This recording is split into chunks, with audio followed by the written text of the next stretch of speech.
Good evening, and the regular meeting of the City Commission for Tuesday, April 11th, 2023 will come to order. Please join me in silencing your cell phones.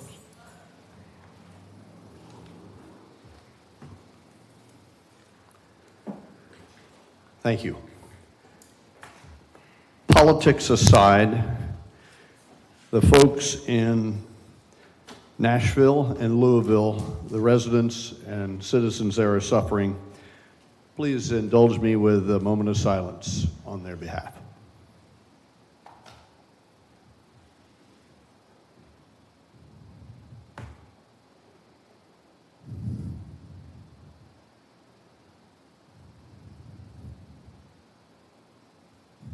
Thank you. City Clerk, please call the roll. Mayor Cleveland. Here. Vice Mayor Hartman. Here. Commissioner Martin. Here. Commissioner McGurk. Here. Commissioner Perrine. Here. Thank you. I would like to introduce Police Department Chaplain Bill Kitchen. He is the newest member of the New Smyrna Beach Police Department Chaplain Volunteers. So please stand as he delivers our invocation and remain standing for the pledge. Chaplain, go right up to the microphone.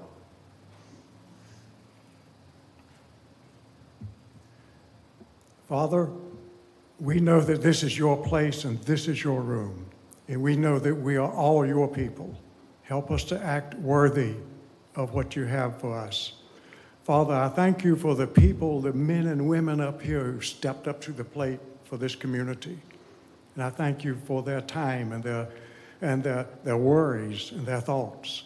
And I thank you for all the people back here who are not up on the dais, but who are here because they have ideas and they have thoughts and they have a vested interest in this community also. So as we meet, Father, I pray that we will have civility, and I pray your peace, your shalom on everybody here. I pray this in Jesus' name. Amen. Amen. And now, please welcome to the podium Emily Bonanno. Ms. Bonanno was born and raised in our great city of New Smyrna. She attended New Smyrna High and is a motivated individual pursuing a degree in hospitality management at UCF Rosen College. After graduation, she plans to pursue a career in event planning for big resort companies. As a dedicated intern at our Chamber of Commerce, Emily has immersed herself in various aspects of hospitality industry, honing her skills in customer service, marketing, and leadership. Emily, please lead us in the pledge. I pledge allegiance to the flag of the United States of America and to the republic for which it stands, one nation, under God, indivisible, with liberty and justice for all. Please be seated. And welcome to another wonderful evening here in New Smyrna, where you watch and participate in the city doing its business. If now I could have, City Manager, are there any changes to the published agenda, sir? Yes, sir. Item 6E, we would like to continue that to the next meeting, and that is to consider the approval of a roof replacement for the property located at 1994 Aero Circle. And also, Mayor, I would like, when you get to the consent agenda, I would like to pull item 6H for discussion. Also, item that has to do with the House bill, which is 6D. 6D. Yep. We would like to pull that for a comment, as we have the Executive Director for the Utilities, the CEO, in the audience. I would like him to make a comment on it. Excellent. Thank you, Mayor. Okay, you bet. Thank you so much.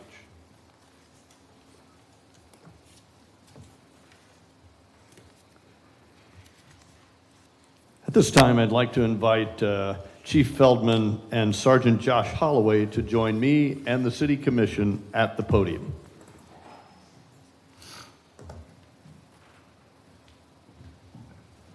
Yeah, please.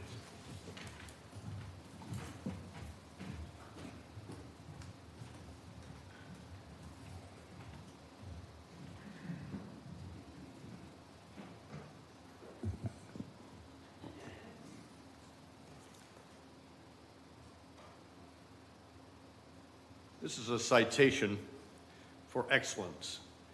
And I wanted to give you the background on this. This is the summary of action of Sergeant Holloway. In 2022, most Central Florida high schools began scheduling spring break concurrently, creating a never-seen-before overcrowding along Flagler Avenue, which resulted in numerous juvenile-related issues. These included, but not limited to, weapons complaints, disorderly conduct, trespassing, possession of alcohol under 21, narcotics, traffic infractions, and more, necessitating the passing of a juvenile curfew and the recognition of the need for increased law enforcement presence in 2023.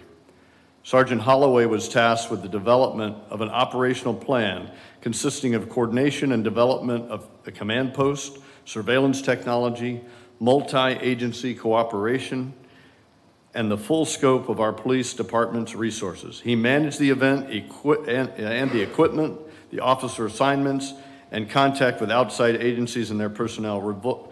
The resulted coordinating effort of law enforcement yielded over 1,000 traffic citations, 78 arrests during the duration of the event. Numerous citizens and visitors applauded the law enforcement presence, and the operation was considered a success. What's not said here is that, lest you think it was just the police showing their force, the criminal element was present. Weapons were confiscated, a stolen car was recovered, narcotics and those that would pass them out to our children and those visiting were confiscated and they were taken away. All because Sergeant Holloway ran a tight ship and masterfully orchestrated this operation. Congratulations, Josh.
Sergeant Holloway, what you heard there was the sound of a grateful community. What you may not know is there are many people listening and watching at home, and that will play this video, and you'll hear this for months and months to come. Thank you very much for your work.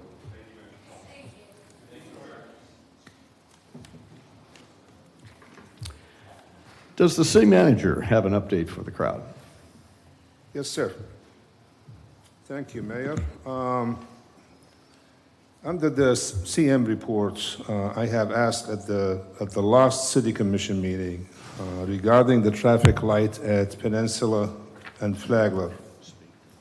It was suggested at one of the public meetings from the residents to make an exclusive pedestrian phase at that intersection, and also to have a flashing beacon sign just outside the intersection. I have reached out to DOT.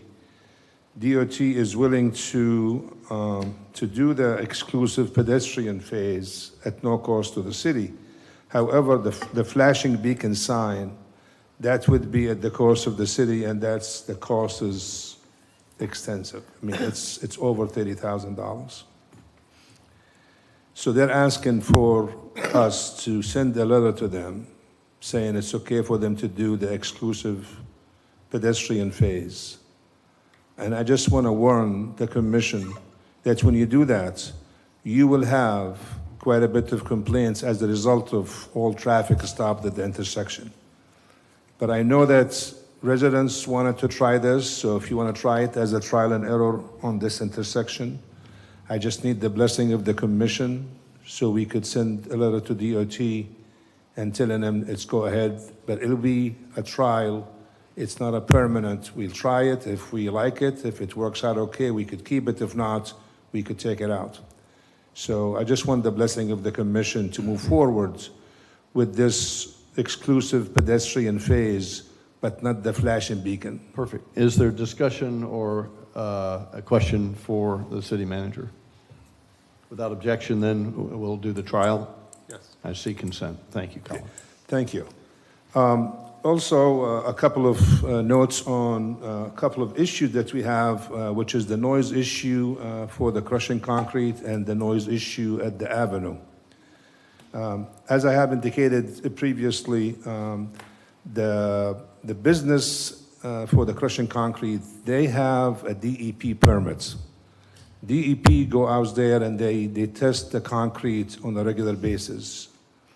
We have obtained a proposal from the consultants, which should cost probably about close to $9,000 for each time they go out do the testing, or we could have the DEP go out there and do the testing at no cost to us. The testing has to be on a consistent basis, and it has to be regular. It's not just one testing. So my recommendation to the commission is that we will have DEP do the testing. I think we reach out to them. They will be out sometime next week or the week after. And let's see what happens. If we need to get the consultant, we have the proposal ready and we could move forward with that one. The noise at the avenue. The mayor and I met with the manager for the avenue. We have discussed some of the noise issue. We have cited the business 3 times.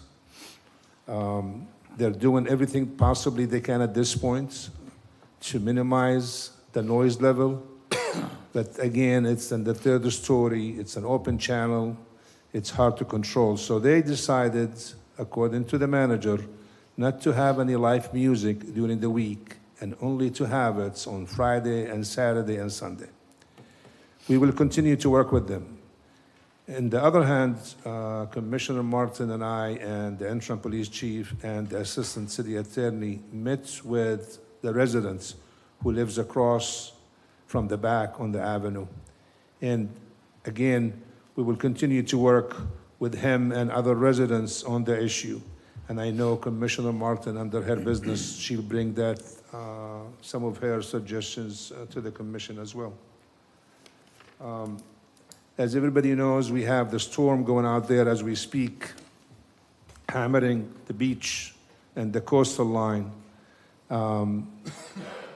You know, the county and the Florida Department of Environmental Protection, they have installed the Tiger Dam. They were actually working, trying to remove the Tiger Dam before May 1st and put the trap bags. So some of it is damaged as we speak. Some of it is they're about to be replaced. But in order to put the trap bags, the county wanted to obtain an easements from these property owners. So this morning I asked a deputy county manager to the status. She said that they're working on trying to do the trap bags, but they need to have the easements. She sent me the list. We have asked one of our inspectors to go out door to door. There's 5 properties on the list that I see that they have not made any contacts with the county. So hopefully, I have not spoken to him, but hopefully reach out to some of them. I'm assuming that some of them, they're out of town. That's why they have not contacted the county. But we will continue to work and see if we could reach out to them and trying to convince them and encourage them to give the county the easement in order to do the project. Also at the last meeting, which the mayor and I, we were not here, but we had about 9 public comments.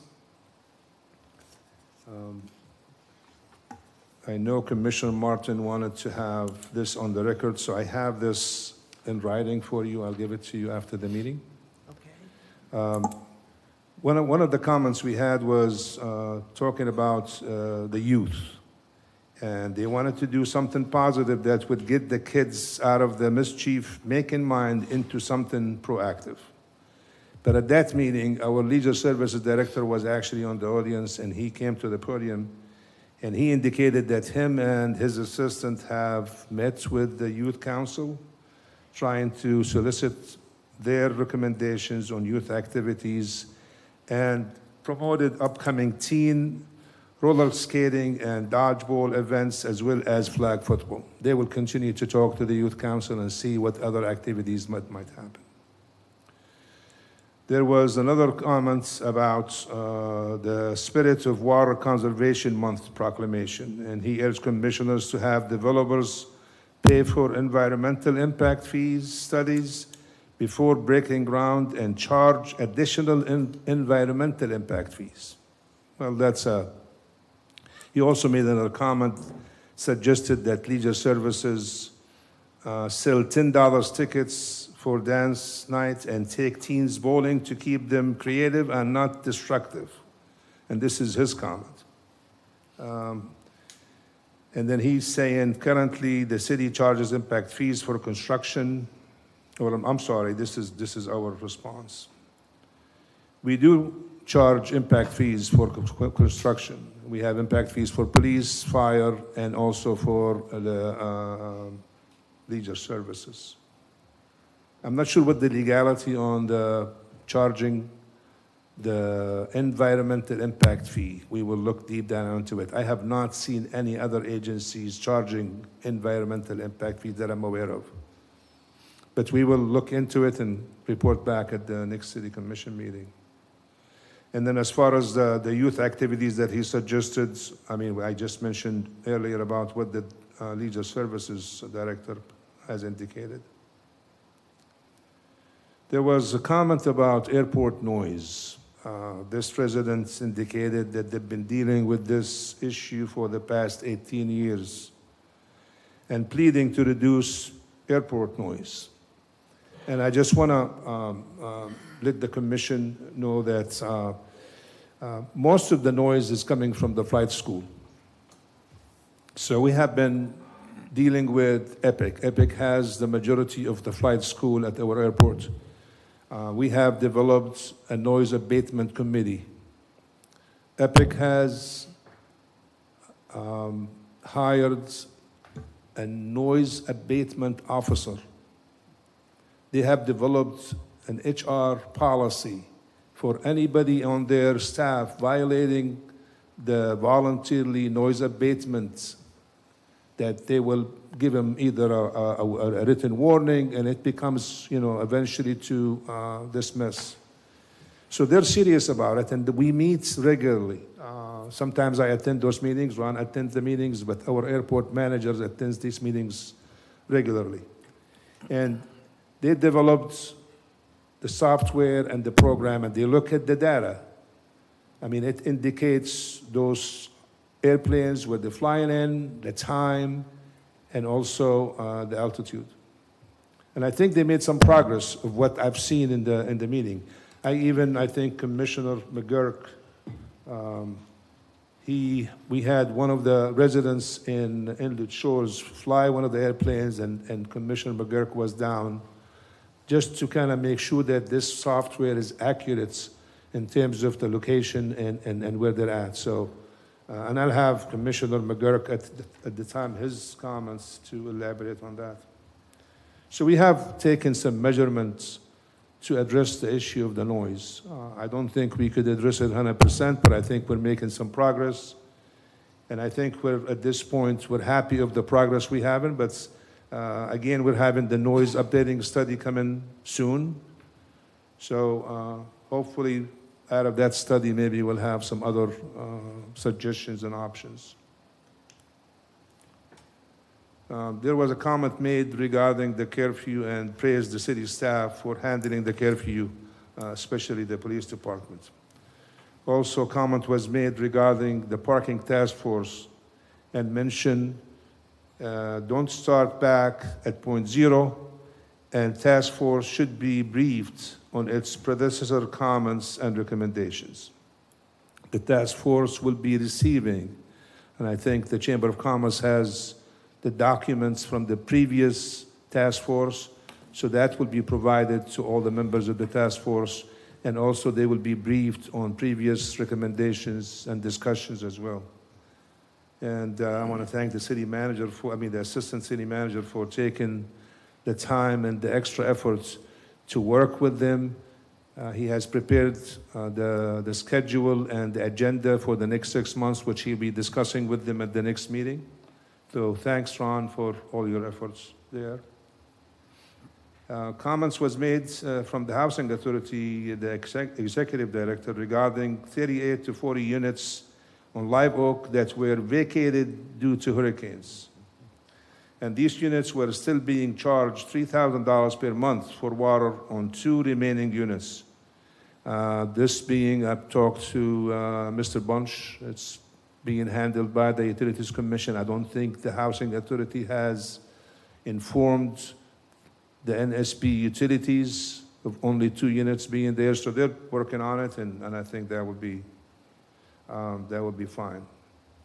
Also, she indicated that she was upset that no parking was available when they rented the Coronado Civic Center for their public meeting. Unfortunately, they rented the Coronado Civic Center during spring break. Those parking spaces are public parking spaces, so we cannot hold them there. So I think it was just a miscommunication in terms of picking the dates and having it at Coronado during spring break on the beach side.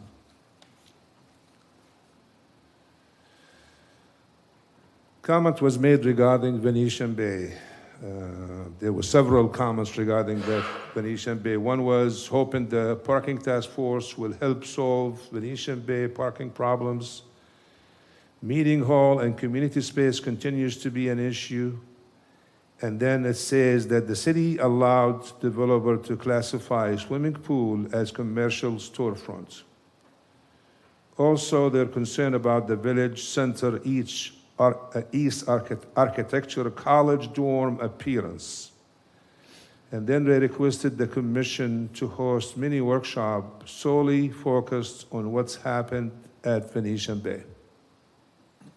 So let's address the comment by comment there. So the task force will be looking at all parking issues throughout the city, including Venetian Bay. As a matter of fact, the chairman of the parking task force lives in Venetian Bay. The meeting hall and community space continues to be an issue. Well, I would like to inform the commission that we have been pushing the developer. Initially, the developer offered 1,300 square feet, and that was approved by the commission, but we continue to push him. So 3 weeks ago, the assistant city manager, the development services director, and myself met with the developer at the town center. We looked at the 1,300 square feet, and they knocked the wall between that and the unit adjacent to it. So right now, we have 3,000 square feet, including the kitchen, the bathroom, the stage, the audio. Now, we have looked at the documents, which was developed back in 2000. There is nothing in the MDA where it indicates it has to be a standalone building, even though, personally, I would like to have the standalone building, but there is nothing there in the documents to indicate that it has to be standalone building. I also asked the Development Services Director to look in any of the planning organization documents to see if there is any definition for a community center in terms of square footage per so many units. We couldn't find anything. So as stand now, we have 3,000 square feet that could be used for community center, and I think that is probably the most we can get at this point. So probably tomorrow I will have the Development Services Director and the Assistant City Manager to reach out to them, and we have to move forward with that issue. As far as the city allows developer to classify a swimming pool as commercial storefront, they have to have so many square feet of commercial storefront. Now, in this particular for the swimming pool. If they have not exceeded that, then they could use it as a, if not, it will be stopped. But as far as I know, I think they are within the range that they have. They're concerned about the Village Center East Architecture College dorm appearance. We have hired, since we don't have an architect on the staff, we hired Jay Pendergast. And we asked Jay to review the architectural drawings for this building. So Jay has reviewed it. He has gone through the MDA, made some comments, worked with their architects, and as of today, we have an approved plan that was approved by Jay, and that will be approved tomorrow.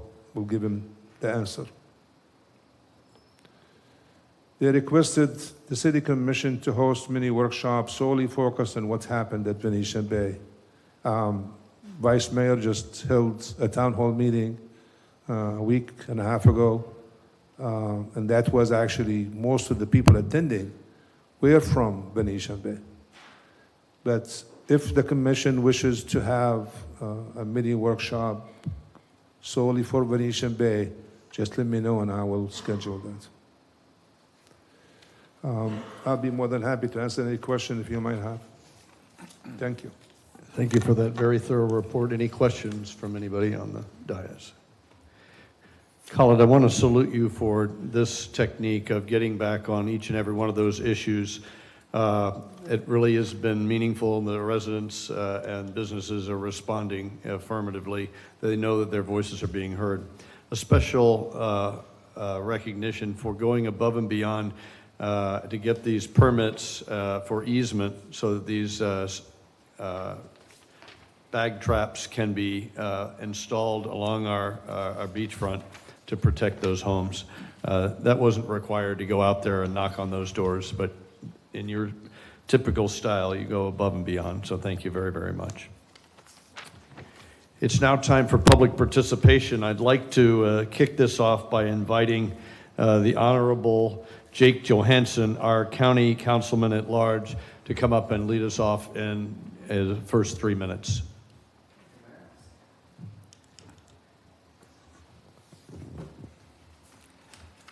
Good evening, everybody. My name is Jake Johansson, County Council Member at Large. I came today just as mainly I'm trying to get to every city, all 16, before the end of the year.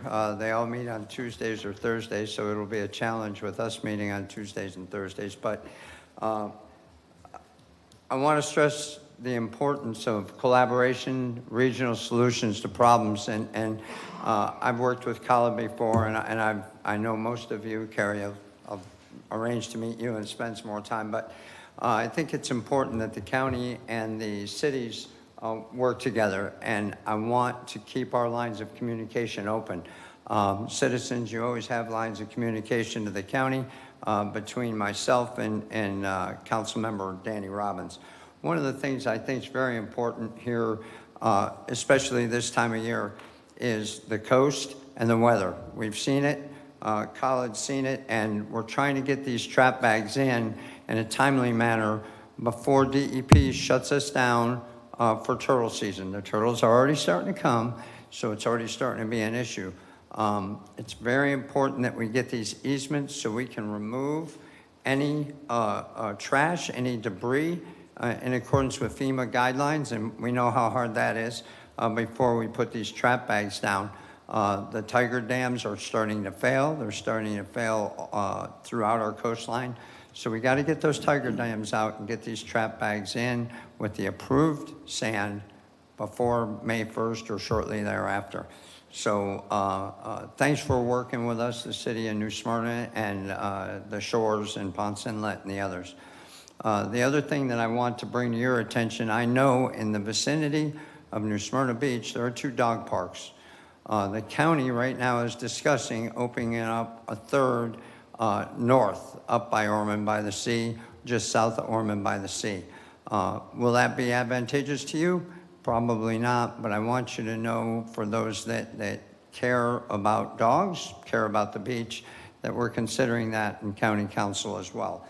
I have a ton of other things, but I suggest that everybody go to the county website and see all the things we have going on, from summer camp scholarship programs to keep kids out of trouble during the summer, concerts at the Ocean Center, and lifeguard tryouts. It'll be very important. And I hope everybody's tracking everything that's going on up in the legislature as they're in session, and protecting our home rule. For those of you that respect home rule, there's a couple bills up there that are a little bit preemptive on cities, municipalities, elected officials, and the county as well. So if you're not tracking that, or there's not something on the city website, go to the county website and you can see all the bills are tracking and what we're following. Mayor, thank you very much for your time. Thank you, all your council members, for your hard work, and we love NSB. Thanks a lot. Thank you very much, Mr. Johansson. It's always a pleasure to see you, sir. And now I invite those that are interested in pushing forward their views in a monologue format. This is our business where we actually listen to our residents and businesses talk about the things that are on your mind. So it's not a dialogue. It won't be the city managers take something that's on your mind, somebody that in the city staff has done an exceptional job that you'd like to point out, or a concern that you might have. Please come forward at this time. There'll be a light, a green light on the dais there. When you come up to speak, it'll turn yellow when you have 1 minute left, and red at the end of the 3 minutes. So please, if anybody would like to address the commission, now's your time. I'm going to bring this up here and just set it there, because questions about it. I'd also like to drop off a couple letters from the insurance. To the city clerk, if you don't mind, Curtis. And name and address, if you don't mind, to start off anybody that comes up to speak.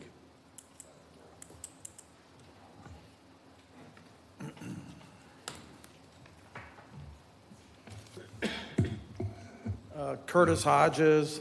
I live at 620 Riverside Drive, and I would like to take the opportunity to talk to you regarding the consideration, the impact that the vote might happen regarding the overlay district, the Chapter 50, and the LDR.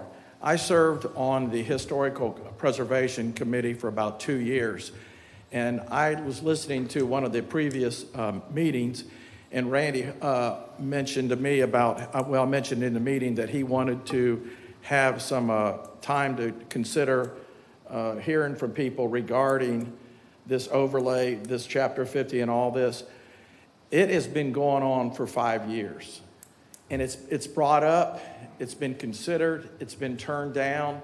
I went door to door when I was on that committee trying to get signatures for people to sign up thinking this is a great thing.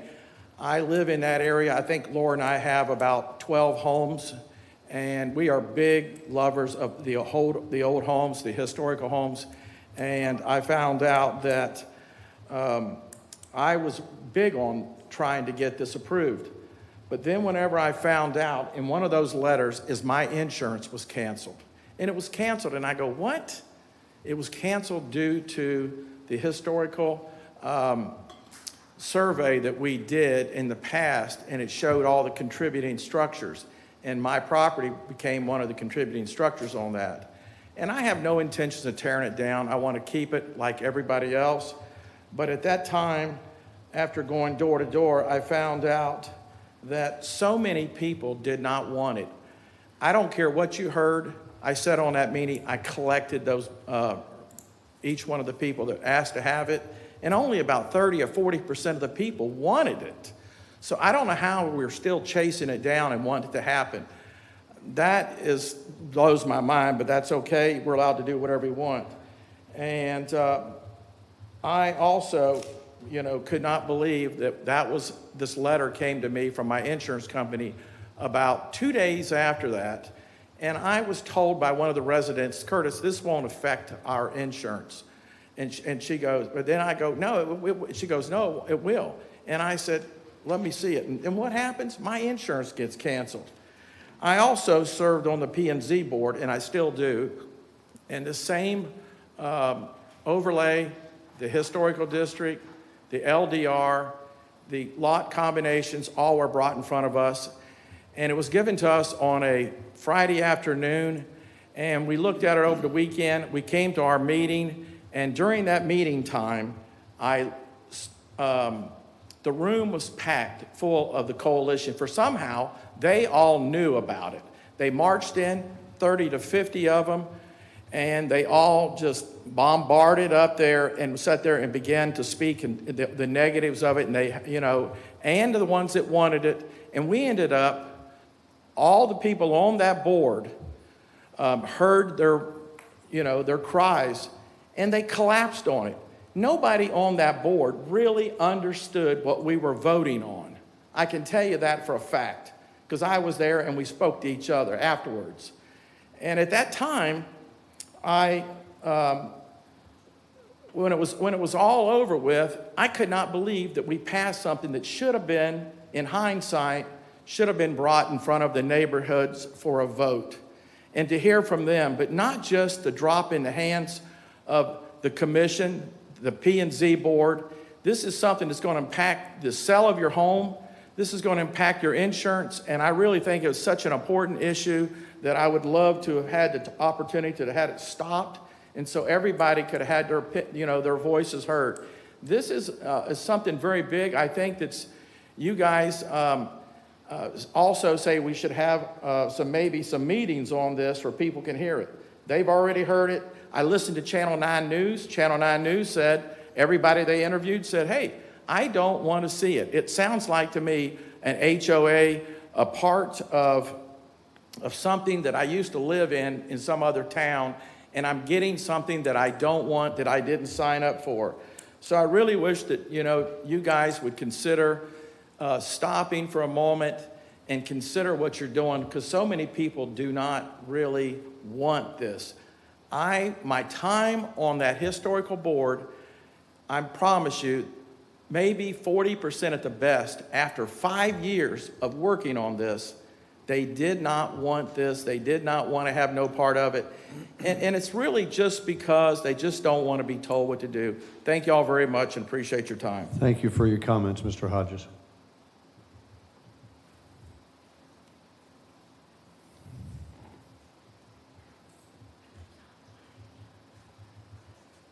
Is there anyone else who would like to speak for public participation? Kathy Jo Douglas. I accidentally wore flip-flops tonight. I didn't mean to. My name is Kathy Jo Douglas. I live at 1200 South Riverside Drive. Thank you for your time tonight. I've had an idea about the historic overlay. It's just an idea because I love historic preservation, but I also believe in private property rights. So I thought of this idea. I don't know if it would work, but I called the state of Florida to check with the historical department, the people who certify all that. I can't remember the names of the people I talked to. And I made sure that my idea could fly. My idea is you take the two maps that are already formed and you you contact every single owner. You have them sign whether they want it or not. You take all the people that do want it, because there are some people that really do want it. You redraw the map around the people who do want it. Boom, you've got it done, because you've already got the yes votes. Then you form the historic overlay, and then if it's really successful and everybody loves it, then you try to grow that. But it gets you a start without creating World War III. It's an idea I had. I think it could really work. I called the state, asked them, do all properties have to be adjacent to each other in an overlay district? And they don't. It's just an idea I had that I think could be a win-win. We get our district without stepping on like everybody's toes. It's a start, a foot in. And then it was pointed out to me when if they do an overall vote, it seems unfair to also count city properties in the vote. But my idea would take all that out of it. You would just form, not even have that. You would just form the district out of the people who want it. And I think you could get quite a few houses who would like to see that happen. Anyway, it's just an idea I have. I'd be willing to do a lot of work on it. If that's, I'm volunteering myself. And anyway, I appreciate your time. Thank you. Thank you for your comments, Kathy Jo. Hello, my name is Greg Blitz, and I live in Venetian Bay in Savona South. And I went to, we're going to reset that? Go right ahead. Okay, I went to this town hall meeting the other day with Randy Hartman and the vice mayor, and I stood up for a long time, like 15 minutes. So I've lived in Venetian Bay for 12 years, and I've been to every board meeting twice a year, and I bring up the same thing every time about what the developer has done to us, and I feel that the city has not looked after us. There's 7,000 voters. Everybody's heard this. I say the same thing at every city meeting. Everybody listens to me. I never hear a peep from anybody afterwards. I gave last time the plan that we got when we bought into Venetian Bay. So usually developers and big PUDs like this build the amenities first and to attract the buyers. So when I bought there was no amenities. There was JR's Park. And I asked the city, what we all feel, and all of us, most of us feel the same way. We are taxpayers and voters. And we're not going to vote people in that don't look after us. I mean, I know GeoSam's got a lot of money, and they got a lot of power, and they got big attorneys. It's just wrong. They're from Canada. I'm from Florida. I was born and raised in Orlando. So we live here in Venetian Bay. When I bought here, Randy heard this story last time. My kids are tennis players, okay? So my daughter is 14, my son's 18. And, you know, they were young, and we moved there for the tennis courts in JR's Park. The city doesn't go to Venetian Bay. How can they possibly go and look at that property? It's one of the largest PUDs in Volusia County. How do the city has approved everything that GeoSam's done in that PUD, everything. 1 minute. Well, okay, one more minute? Okay, 1 minute. I don't see it on there. Okay, so like the Palms. Okay, I know we have 30 pocket parks in there, little pocket parks in the MDA. How could the city not look after the homeowners in there and say, what do you guys have? We have nothing. We've got JR's Park that's got a unlit basketball court. My son can't play basketball in the evenings. It's one basketball court, no lights. Baseball field, nothing there. Grass, anthills. That's it. That's what we have. No parking. There was 4 houses there that weren't supposed to be built. Look at the original plan.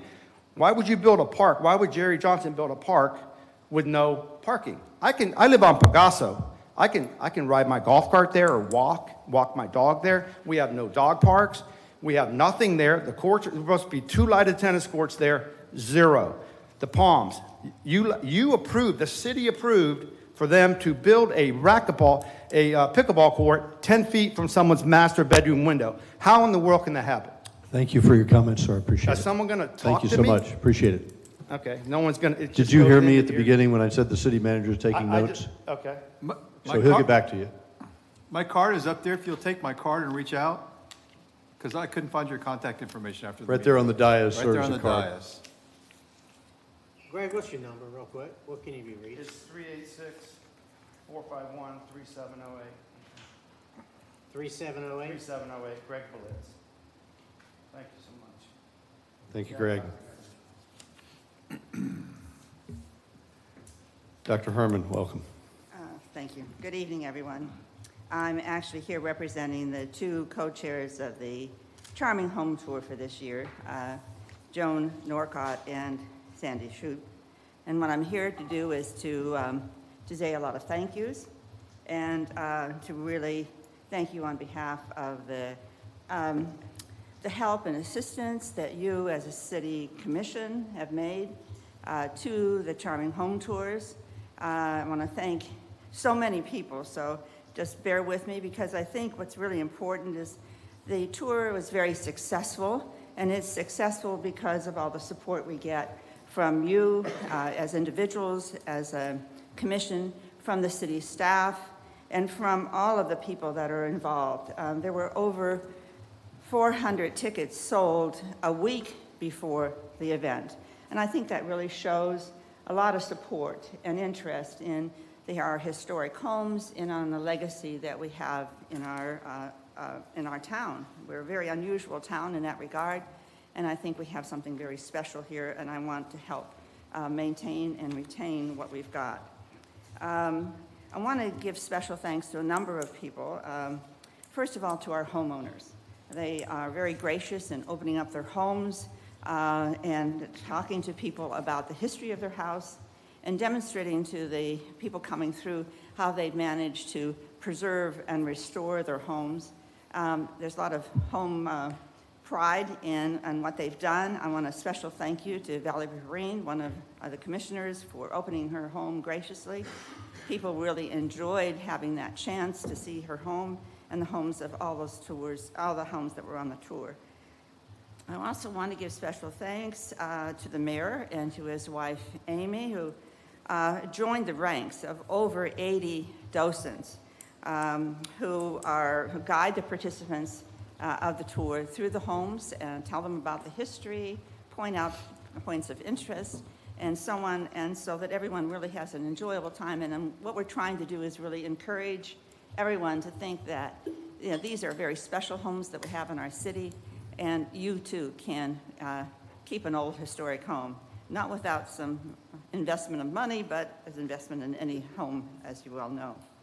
I want to give special thanks to the city manager, who provided some overflow parking for us, and that makes such a difference. And of course, we had shuttles so that we tried to keep the neighborhoods without being overwhelmed with cars. And I also want to give a special thank you to Greg Holbrook and his staff, who, and mostly their volunteer Jim, who actually provided a brief lecture on the history of New Smyrna Beach for our residents. So to me, there's no doubt that there's interest in the homes and retaining and preserving our history here in New Smyrna Beach. And I urge the City Commission to continue to support in all ways that you can every effort to respect and preserve what we have that really adds to the charm and contributes to the viability and economic viability of our city. Thank you very much. Thank you very much, Dr. Harbin. Appreciate your comments. Anybody else?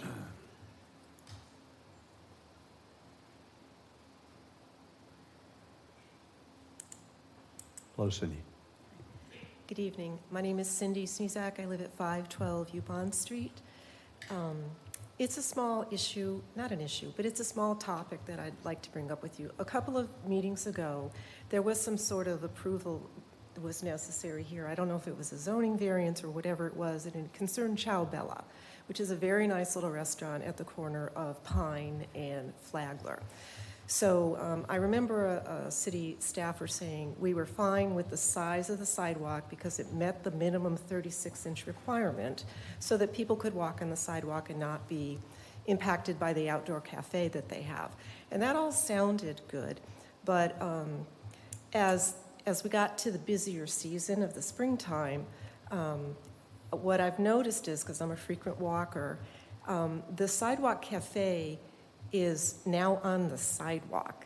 It is not within the confines of the corralled area that the folks have. I don't know what it was originally approved for, but there's at least 6 tables out there. There could be more. And there are those little metal bar stools end to end to end. So what happens is you can't sit that way. So people creatively take the bar stools and put them on the other side of the barrier. So what happens is I'm forced to walk in the gutter because they have their little standing sandwich sign and people are seated on both sides of their bar area. So I know that may be a code compliance issue. The only reason I'm bringing it up here is I think it's an opportunity to think about when even staff reviews plans initially, as well as when variances come up, to look at something from end to end. So while the plan for that little outside cafe may look great, when you think about the number of seats that they have, it would be apparent that if you had anything other than a slow Monday or Tuesday night, people are going to sit on both sides of that bar so they can talk to each other.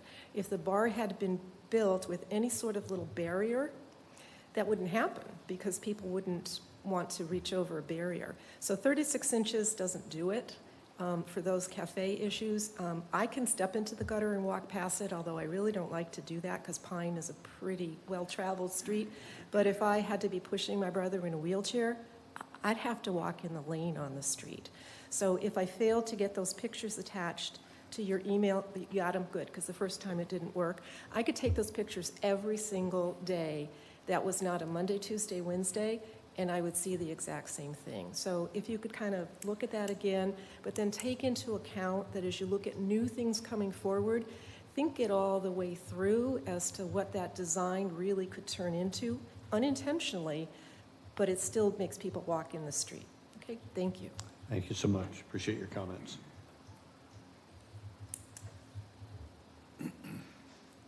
Good evening, Pam Eisen, 624 North Riverside Drive. On behalf of the Chamber, as their incoming president, we want to go on record to thank Sergeant Holloway and Chief Feldman for all their efforts during spring break and beyond. Thank you. Appreciate your remarks. Thank you.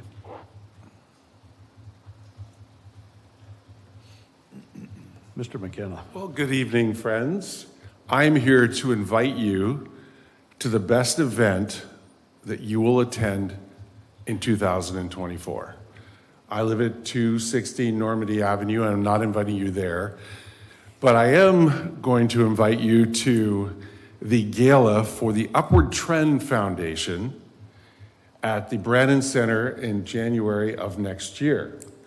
Upward Trend, of which I am pleased to be the president of their foundation board, is a unique organization that supports an academy here in New Smyrna Beach, as well as other families that have children that have developmentally disabled challenges when it comes to education.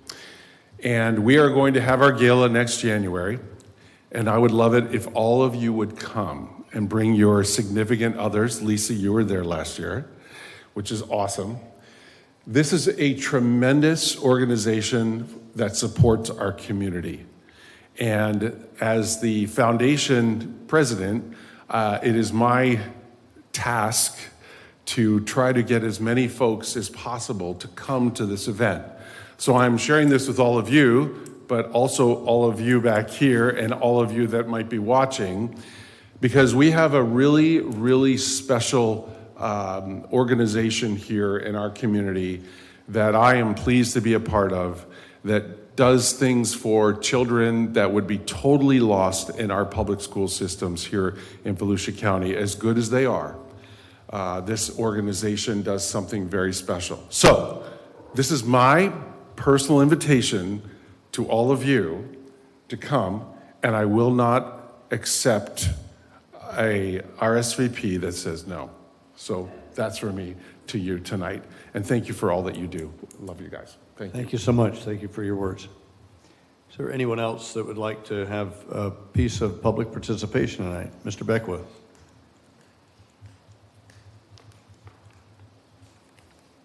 Good evening, Mayor, Commissioners. Thank you for this opportunity, and city staff. There are a few items I would like to address with you this evening, a couple that are on your consent agenda. The first one being, consider the approval to purchase 4 vehicles. By the way, the timer's not working over here, Fred, so I'll just go on as long as I can. I'll give you a 1-minute call. 4 vehicles for parking enforcement. I see that our police department now has some electric bikes that they ride around on. And from a fiscal perspective, we should walk the talk. Parking enforcement people don't need vehicles to go down to Flagler Avenue and drive around in. Bicycles would work, golf carts would work. If it's parking enforcement in Venetian Bay, I understand. And if there's a security issue that I'm not aware of, please be fiscally conservative and go for the cheaper option. The other 2 things I want to address on the consent agenda are the purchase of the Eliminator Motorsport style tandem which is tandem trailer, which is 6H, and then 6L, the relentless welded aluminum boat that's a center console, which is for the police department. Assuming that they would use that vehicle or that boat to enforce laws out on the intracoastal waterways or the waterways that are around the intracoastal that we actually control, I recommend you doing this. There's already been identification that you all have been aware of 8 derelict boats that need to be removed. I have actually, along with some other people at Smyrna Yacht Club, identified over 50 boats in the intracoastal. You can find all this information on mynsb.org. There's photos of these vessels, and you can see them in the state that they're in. All I'm saying is that our issue in regard to the condition of our waterways is significantly more or significantly larger than 8 boats. There's 50 boats that we need to actually patrol and look at from a perspective of if they're liveaboards, are they discharging sewage, are they getting their legally required notes or whatever. They get something from their pump out stations that says, I pumped my boat out. If they don't have that, there is law that says you have 1 week to comply, and then a fine comes, then another fine comes. And then I think after the 3rd one, you guys can take away the boat. Please start doing that. The final thing I want to talk about is the historic district overlay. Today it's optional. If I want to be part of it, I can be. Changing that to be compulsory, I think, is totally wrong. That's like government of the few for the many. You're going to tell me what I can do with my property just because these people, like the Residents Coalition, who is really the ones that are sponsoring the changes to these things, want that? I don't think that that's wise. And if you look back at the history of your commission, there's a few buildings around here that wouldn't be able to be built. That one right there, Alba Court. I don't know what's being built there, but I bet it wouldn't be able to be built.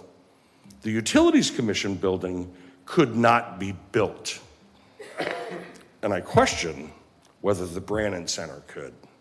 Thank you. These for have your all comments, been sir. good additions. 2 more seconds. Please take that into consideration. It's not good for New Smyrna Beach. And the one last thing I want to point out is on your ZT822 document that came from the city. The one thing that glares to me that needs to be done under fiscal analysis, not available. Which all that says to me is you haven't done one. Thank you for You're your the comments, stewards sir. of the purse. Make sure you take care of that. Can you please state your name and address for the record? Yeah, Mark, name and address for the record, if you don't mind. I'm sorry? Just name and address for the record. I'm sorry. I apologize. Mark Beckwith, 1208 South Riverside Drive. Thank you so much. Appreciate your comments. Is there anyone else that would like to be involved in public participation?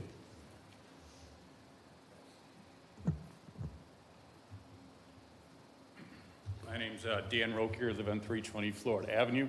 And I came here not planning to speak tonight, but I just want to end this session here on a positive note and to thank the team for what you've done. So thank you, Khaled, for the work you've done. Thanks to the Assistant City Attorney. Commissioner Martin, thank you. I'm the resident that lives on Florida Avenue, very close to the avenue, and you mentioned that in your report earlier. And I represent 40 residents that live in the neighborhood as well. So the progress that's been made over the last couple of months is really good. It shows the power that comes from having a strong ordinance and enforcing that ordinance. And it shows the power of effective police work, the citations they've been delivered. So things are on a positive trend. I appreciate it, and thanks for the help. And then I just wanted to point out that they're also at the point where they're looking at putting in noise abatement solutions So moving forward to a positive close to this situation. So thanks to the team.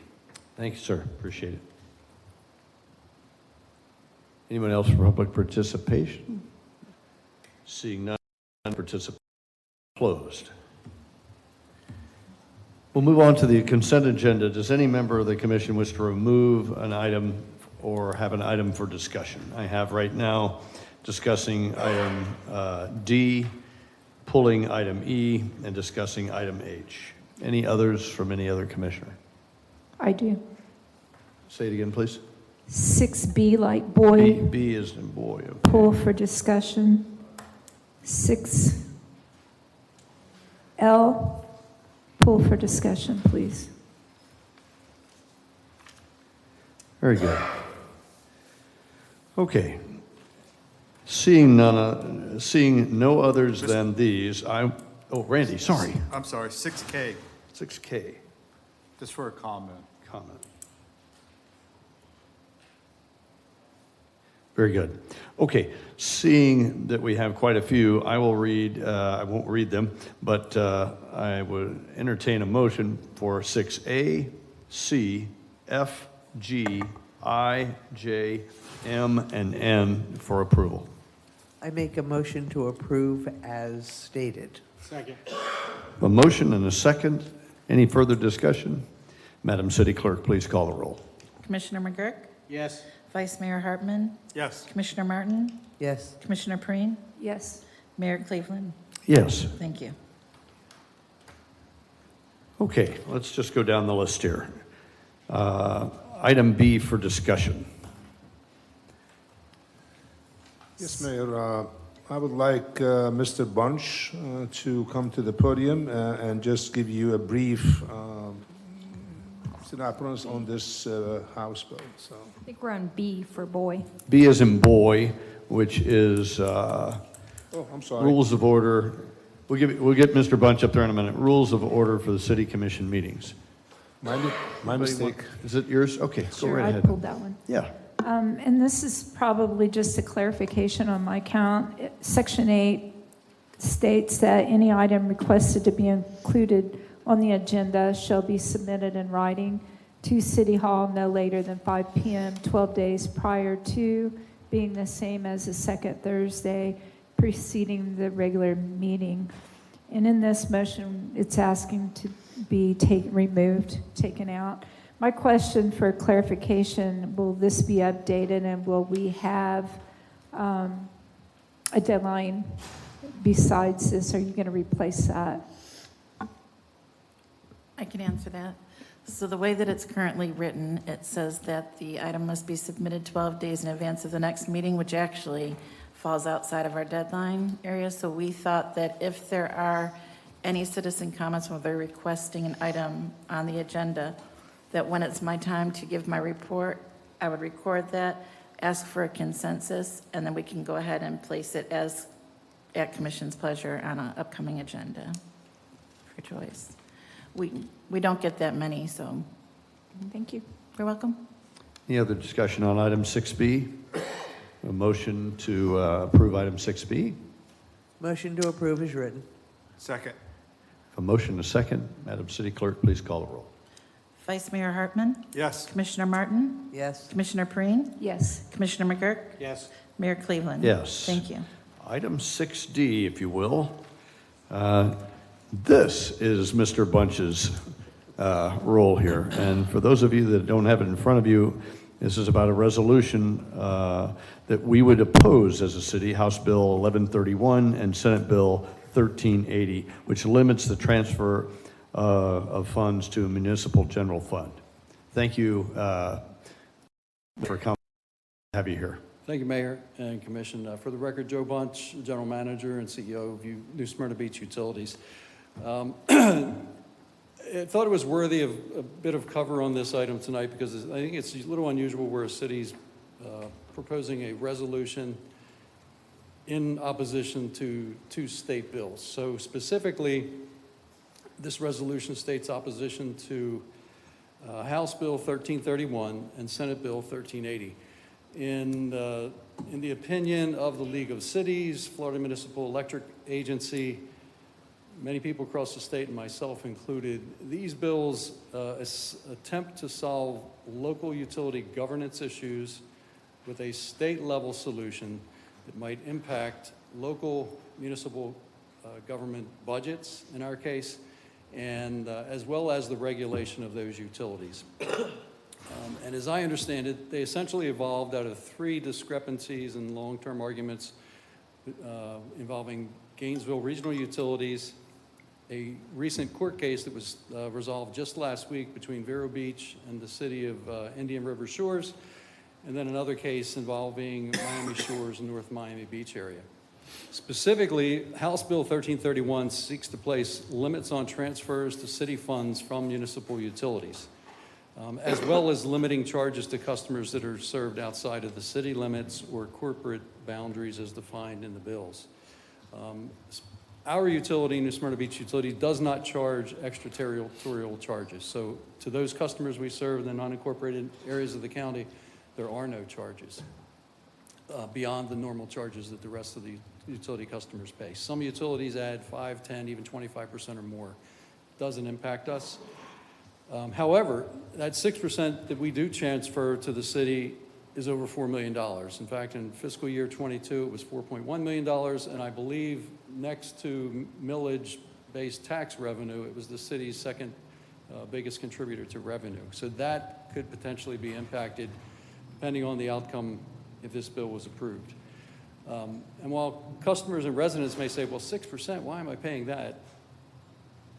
This is in contrast to the approximate 10% that investor-owned utilities like Florida Power and Light, Duke Energy, Tampa Electric, and Florida Public Utilities earn on their investments. That is 40% higher than our 6% return to the general fund by comparison. It also seeks to require elected board members be elected. So for the utilities, and there are 22 of us, I believe, or 25 of the 33 serve customers outside of their jurisdictions.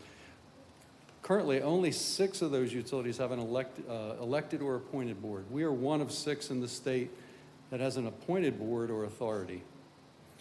Orlando, Jacksonville Electric Authority, Kissimmee, Keys Energy, and Fort Pierce are the others in addition to ourselves. So for those 19 other utilities that don't have a board or authority, they would have to revise a charter, develop means and processes for either electing or appointing members. But this bill would seek to have elected members represent those customers served outside of the territory. In our case, it wouldn't be neat and easy. It would equate to approximately 1+ members. How would we appoint, elect them? I don't know, but the charter at a minimum would have to be revised. So we're one of many, but it would get messy. And again, in our case, because we charge all customers the same regardless of in the territory or outside the city limits, it would be redundant, serve no purpose. Next, Senate Bill 1380 proposes to extend PSC control from its current 4 investor-owned electric utilities. So those ones I mentioned earlier are the only 4 mentioned. That bill, and again, for similar reasons related to discrepancies and arguments about rates and serving extraterritorial customers in other communities, seeks to extend Public Service Commission oversight to all of those 23 utilities that serve customers outside of the territorial boundaries of cities. In the background comments on the bill, and I have a copy in my folder, the PSC has stated that they do not have the staff and have significant concerns, even if it was approved, how they would provide regulation oversight to those 33 municipal electric utilities for a 5-year period. Why they chose 5 years, I'm not sure. Is it an attempt to get across the home rule boundary and start managing municipal utilities? I don't know. But again, these municipalities are either managed by the local governments and cities or by an authority or commission, such as the case of New Smyrna Beach Utilities. Our belief is it's redundant and overreach. Lastly, so I mentioned on the outset that those 3 areas that had discrepancies, concerns, arguments about rates and governance, very high cost. In contrast, New Smyrna Beach Utilities is the fourth lowest electric rate utility of all 37 in the state.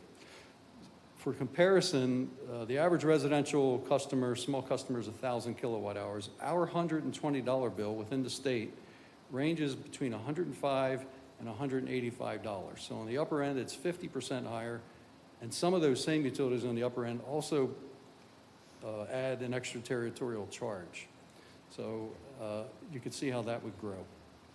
Next, in the case of water and wastewater, and we're one of literally a handful of combined electric and water and wastewater utilities, we're third out of 11th of the lowest cost water, wastewater utilities in the East Central Florida area. So for our 4,000 gallon water, wastewater bill, which is a combined bill, that is about a $55 a month bill. In this area, it ranges from $50 to $116. So even in this range of the state, or this region of the state, there are water and wastewater utilities for that same service. It's more than double what our customers and residents are paying. So it's our belief that cities where utilities have high rates or different rates applied to inside the city versus extraterritorial take local action to resolve those issues and use their existing home rule powers to do so. Not try to apply one-size-fits-all state-level solution that gets into the home rule powers.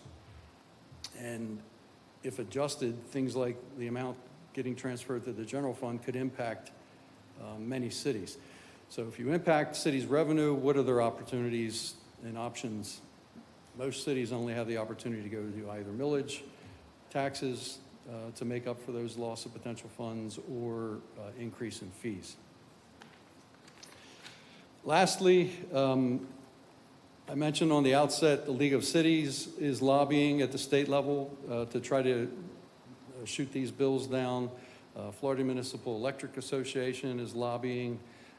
I have sent 2 bills to our locally elected officials. So we've sent them to Representative Tremont and Senator Wright. The more voices they hear in opposition to these really bad legislation bills, the better it is and more likely we are to shoot them down.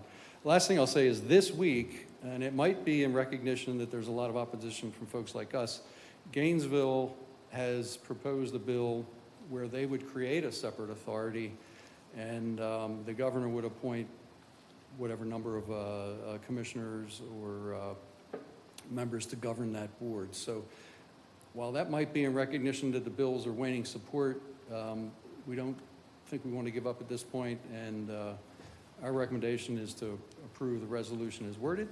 And lastly, I want to thank your city attorney, Carrie Avalon, for working with our general counsel, Tom Cloud, to draft the resolution that you see before you tonight for approval. Really good. Thank you so much, Mr. Bunch. Any questions for the CEO of our Utility Commission? I want to thank you for coming out. Now and understand your opinion on that. Thank you. Mr. Bunch, has there been any feedback from either Representative Tremont or Senator Wright? Do you happen to know how they stand? We haven't heard back from their offices yet, and it could be a matter of timing. We sent it by email last week, and we're following it up with snail mail versions as well. But the hope is support's waning. But neither of them were authors of either bill. They're just our local members, and we hope to have conversation with them at some point, Mayor. Wonderful. Any other comments? Thank you so much. Appreciate it, sir. Thank you for your time this evening. You bet. Mr. Rashadat, any comments from you, sir? No, I just want to thank Mr. Bunch for coming out tonight and giving us a brief description of the bill. The other one point I think he pointed out is that if it does pass, it will have a negative impact on our budget. We're talking about we receive over $4 million from the utilities. So it does have a major impact on our budget. So hopefully that it would not pass. And I know that Florida League of Cities is working really hard to try to get this bill down, actually. So a lot of cities are fighting it as well. So thank you. Thank you. Thank you. Sir. Good evening. You too. Do I hear a motion for item 6D? I'd like to make a motion to approve it. I was there for the Utilities Commission discussion on it and actively support this Okay, we have a resolution. motion. Is there a second? Second. Second. Do you want to say more, Elisa? Now's a good discussion Nope. time. Okay, very good. Madam City Clerk, please call the roll. Commissioner Perine? Yes. Commissioner McGurk? Yes. Vice Mayor Hartman? Yes. Commissioner Martin? Yes. Mayor Cleveland? Yes. Thank you. So item 6D is approved. 6E has been pulled. Let's move on to item 6H for discussion. City Manager, please Yes, kick Mayor, this thank off. you very much. The reason I pulled this item out, I just want to point out a few things. After the agenda was approved and went out, I received an email from the interim police chief where he received from the vendor, after the finalized the drawings for the trailer, the vendor is recommending another AC unit. Obviously, these things get hot, so it would increase the cost by $1,470.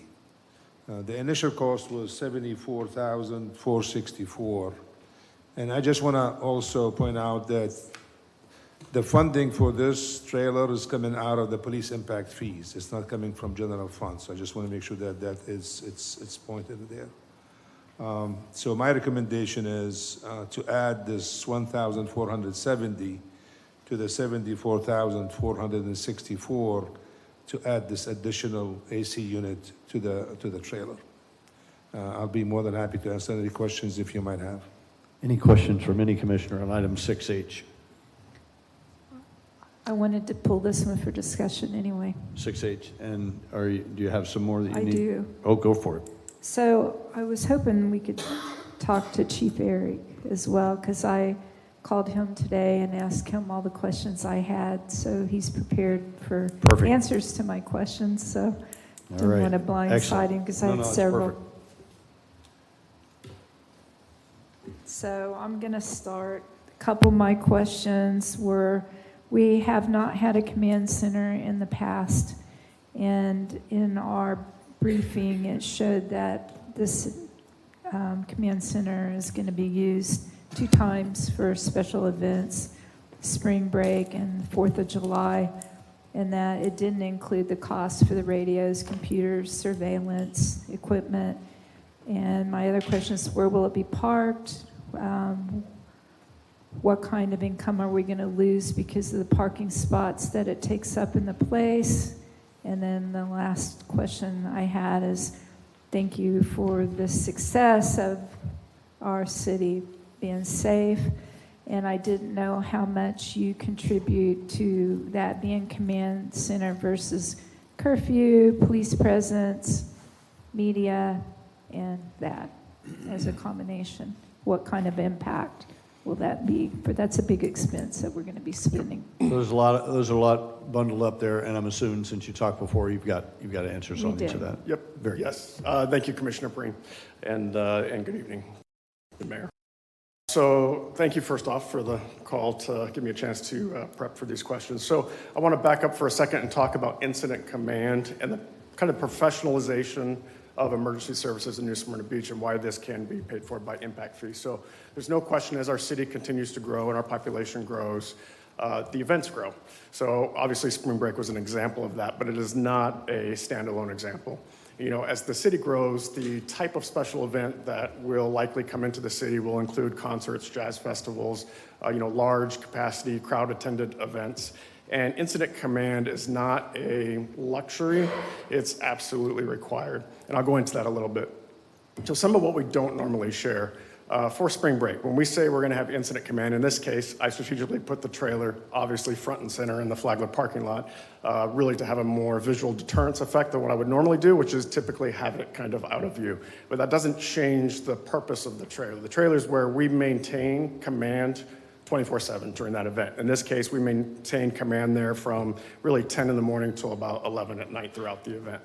That's because the city and the police department typically is set up to manage normal emergency services on a daily basis. So we cover 7 zones. We have patrol officers out there answering calls. That obviously is a well-structured response that flows through the police department. Anything outside of that in terms of managing either special events or emergencies is usually done and actually has to be done by mobile incident command because we need to run those simultaneous events. We're still running normal services in the city, but we also now need to manage an event. And I'll explain why that's important. Long gone are the days where we just waited for the phone to ring or somebody to call 911. What unfortunately goes into planning for an event like spring break, but I will add, for instance, let's say we hosted a concert in the sports arena. The event planning would be the same. And unfortunately, in 2023, we plan for a mass casualty event each and every time. So we have a plan in place that we don't talk about of what to do if somebody comes in our city and attempts to create harm to our citizens, in this case, crowds of kids on Flagler Avenue. So what you don't see is we have already briefed staging locations. In this last one, it was City Hall. That's for the large amount of police and fire rescue to come on scene if we were managing a large event. And we're ready to manage a full-scale incident through that command post. It's actually surprising that we haven't had something like a mobile command center previously in the city if you really look at the city growth. In 2005, Department of Homeland Security passed HSPD 5, I believe it is, that created the National Incident Management System. And just for the kind of the commission's edification, what that requires is that all state, local, and federal law enforcement and fire agencies are able to communicate immediately in any event. So we're no longer really allowed to stay back in kind of a rear posture like a police department and wait for something to happen. If it's in the city limits, we take command. I would take command as the chief, and we host what's called ICS. ICS is a term I'm sure you've heard, related to active shooters. We plan that there will be an active shooter event in New Smyrna Beach at some point. I know that's disturbing. I have 3 teenagers myself in this city, but that's how we plan. We plan it, we train it, and all of the equipment and resources that we build are towards managing that sort of event. To some of your other questions, Commissioner Perrine, because they were good. Let's say we did put it back in the Flagler lot, and it's not mandatory that we stick a trailer in the Flagler parking lot. That's something that I'll discuss each time with the city manager. Really, it's his call if he wants to give up that parking revenue. But based on your question, I did do some rough math on how much money we lost during spring break by shutting down about a third of the parking lot. And it equates to, there's 2 waves of kind of parking that happen in the Flagler parking lot in a given day, and $20 per day is $40 per space. So the math wasn't hard. Looking at the trailer we're buying is 32 feet, but realistically, I looked at if we had to close that down and we were doing spring break again, let's say for next year, learning from what we did this year, I would probably want to close 20 spaces, which is 80 feet. That allows me to have the trailer. In this case, I don't have to have the truck that came with the trailer with the county. Their generator was on that truck, so I can shorten it. Our generator will be built into the trailer. But it does give me some space like a prisoner transport van, patrol cars, and other things that we need to park there. In that case, we would lose $40 times 20 spaces, and we would lose $800 in revenue per day. We ran that trailer, I believe, for about 8 days. So you can do the math on the total loss. But looking at where we also regained that cost. So being that it was a special event, we also rolled out extensive additional parking enforcement. So while I lost the city, $16,000 is what I estimate for spring break. We also wrote 846 parking citations during spring break. So I actually made you $29,610. So we're in the black. Yeah, I know. I appreciate that. And is that all of your questions? And was that satisfactory, or did you have any follow-up there, Commissioner Perrine? If I may, just see what he said. If you recall, last spring break, we had to close the parking lot because the kids, they bombarded the parking lot. So we closed it off. We lost more than $16,000. So closing the east side and having the police there, I think it controlled the crowds and give them a better vision of what's going on.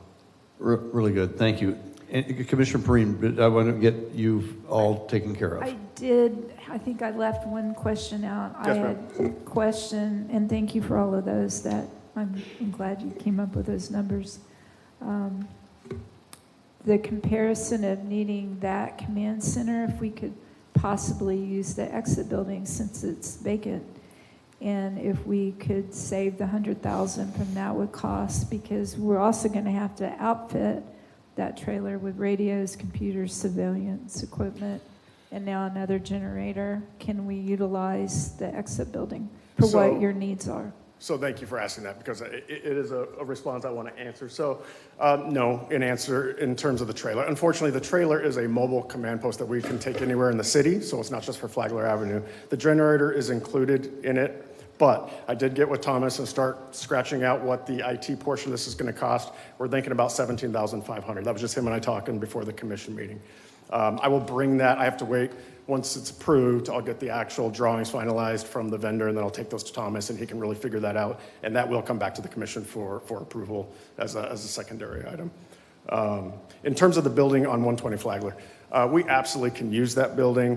We could use it, for spring break, I used a second command post that you didn't see that the sheriff provided, and I parked it in front of the police department where I was processing juveniles and doing other stuff. That building would serve well in an instance like that for any event on Flagler Avenue.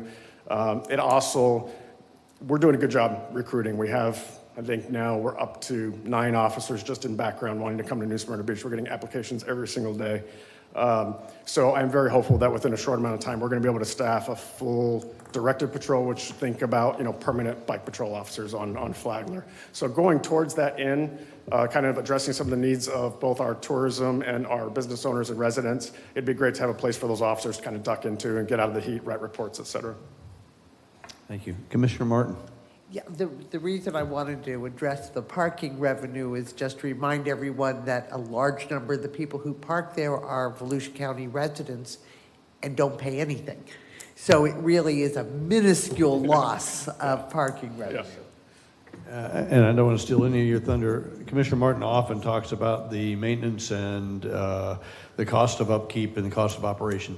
Can you address that in any way? So are we talking about the trailer? Yeah. So like anything, it's a vehicle by the ocean, right? So, the second part of this is obviously, I know the boat's next to, to discuss. The storage of both the trailer and the boat is something that we are going to address as the police department will bring to the commission for review. But there's no question we want to keep it out of the elements. Sure. There's also the housing. Yep. You want to include that too. Yep. Operation, maintenance, and housing. Thank you. For that. Okay. My pleasure. I know you get us buffed up on that regularly, so I thought of it. Commissioner Hartman. So, Chief and I had a brief conversation, but this isn't just a police command post. It's going to be a public safety command post. So if we had a large incident, out west where they had a large forest fire or something like that, fire could use this for that same incident. You had one of the major condos catch fire, and, you're going to need a lot of officers, you're going to need a lot of command structure, you're going to need a place for them to rehab. So, this is something that we can use citywide and not just the police department. So I'm encouraging to go see Chief Vandermark about some funding out of his fire impact. Really good. Yeah. Anything else, sir, for you, sir? No, thank you. Commissioner McGurk? No, I'm good, thank you. Really good. I'm delighted he brought up the mobility aspect. You already know it, but for the citizenry, that's exactly the point. As we move west as a populous city, the need to either move the police department or have a mobile presence or have a presence permanently out west grows every day. And so that this can be on the move, and potentially there may be a day when the city of New Smyrna Beach needs 2 of those items to be totally mobile. Anyway, any other questions from anyone else? Thank you, Chief. That's H, right? Yes. Yes, okay. Is there a motion for item 6H? I'd like to make that motion. We have a motion. Is there a second? I'll be second. Is there any more discussion on this? Madam City Clerk, please call the roll. Commissioner McGurk? Yes. Vice Mayor Hartman? Yes. Commissioner Martin? Yes. Commissioner Perine? Yes. Mayor Cleveland? Yes. Thank you. Thank you. The motion carries. Now on to 6K for comment.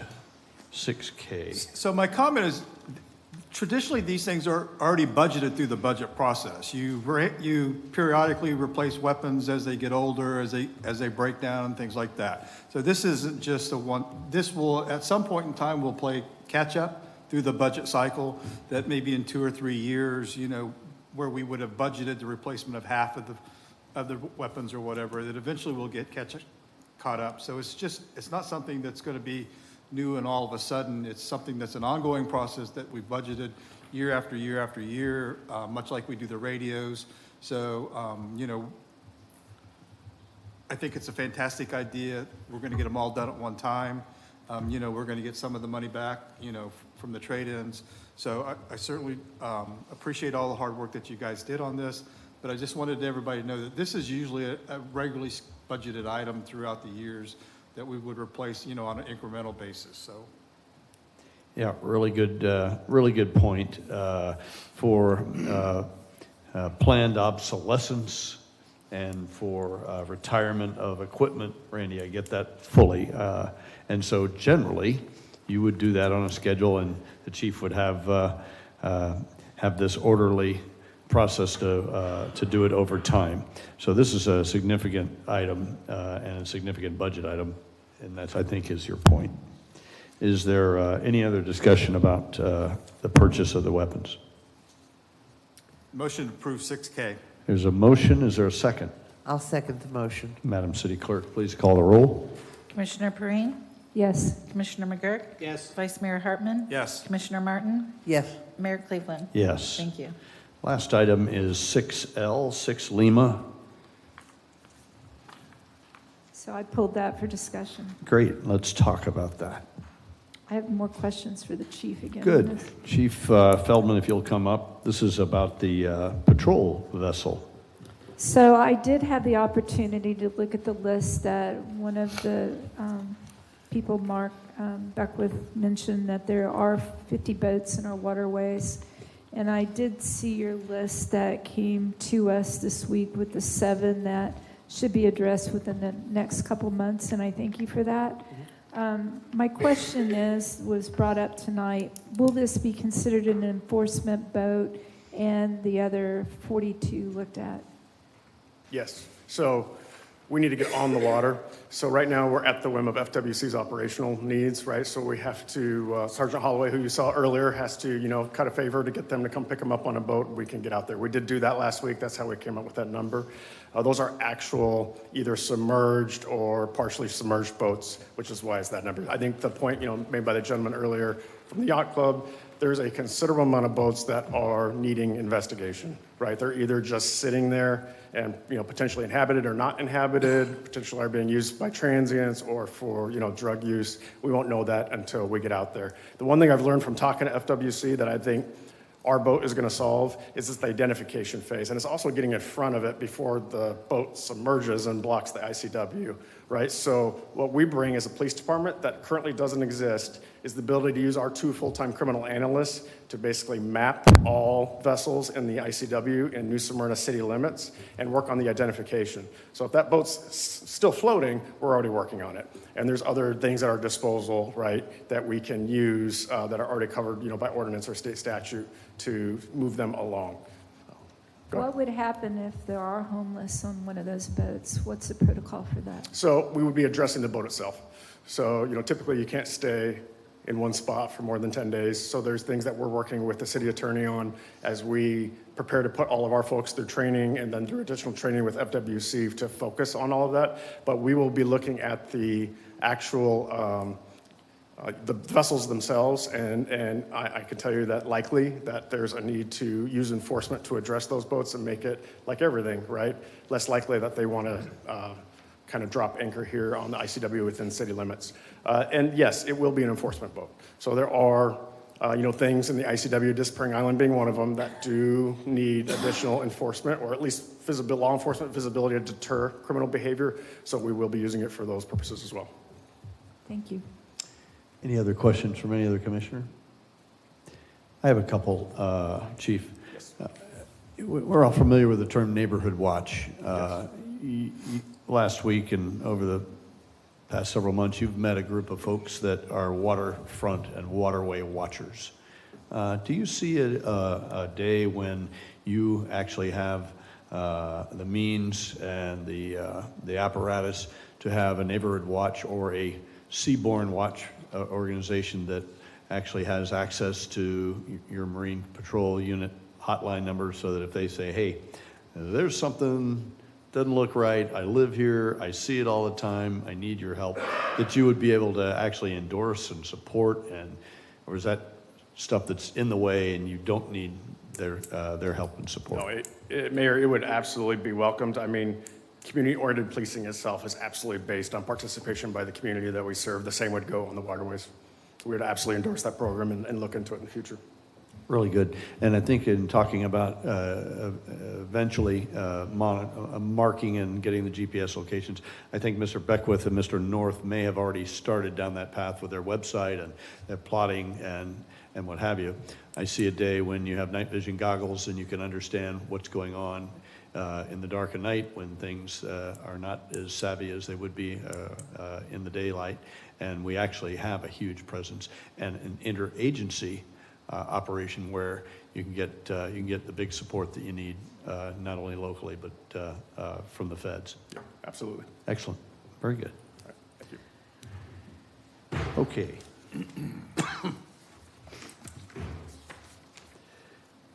That is item 6L, 6 Lima. Is there a motion to approve 6 Lima? So move. A motion, is there a second? Second. A motion and a second. Madam City Clerk, please call the roll. Commissioner Martin? Sorry, Commissioner Martin? Yes.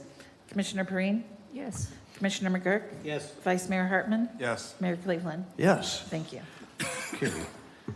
On to administrative and new business. We have none in that section, so we'll move on to ordinances section 8, which is the second reading and a public hearing.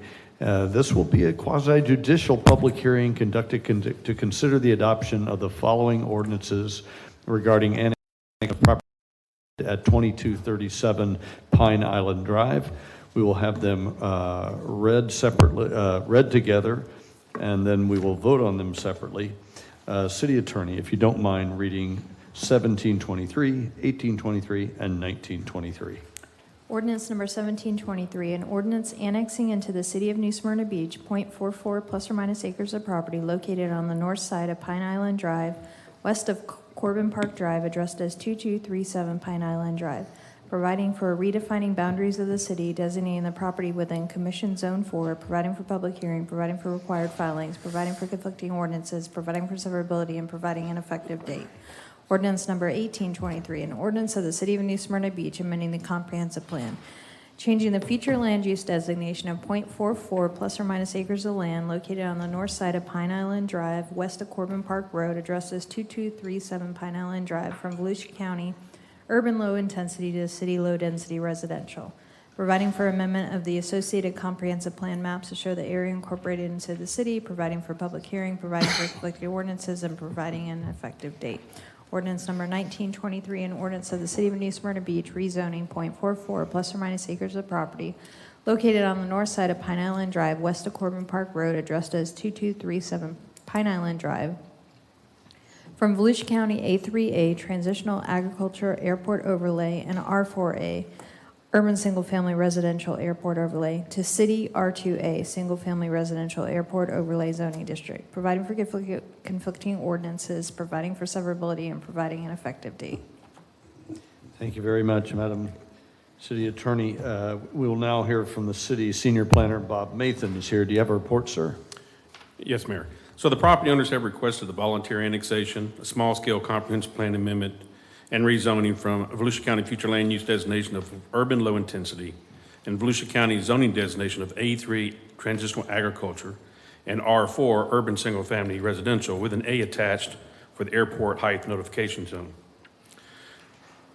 to the city's future land designation of low density residential and the city zoning of R2 single family residential with an A attached for the airport height notification zone. The site contains approximately 0.44 plus or minus acres. It's located on the north side of Pine Island Drive, the west end of Corbin Park, addressed as 2237 Pine Island Drive. At its regular scheduled meeting back on March 6, 2023, the Planning and Zoning Board voted 4-0 to recommend the City Commission to approve the requested overall annexation application. Staff recommends the City Commission approve the requested annexation, comprehensive plan amendment amending the future land use to city low density residential and rezoning to city R2 single family residential with an A attached for the airport height notification zone. And that's a brief summary of the staff report, subject to any questions that the commissioners may have. Very good. Would any member of the commission wish to ask a question of Mr. Mathan? I do not see the applicant present, so the applicant will not participate tonight.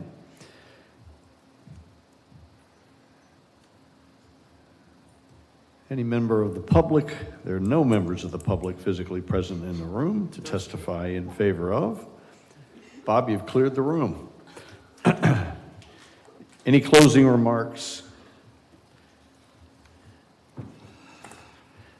The quasi-judicial hearing to consider ordinances number 1723, 1823, and 1923 is now closed.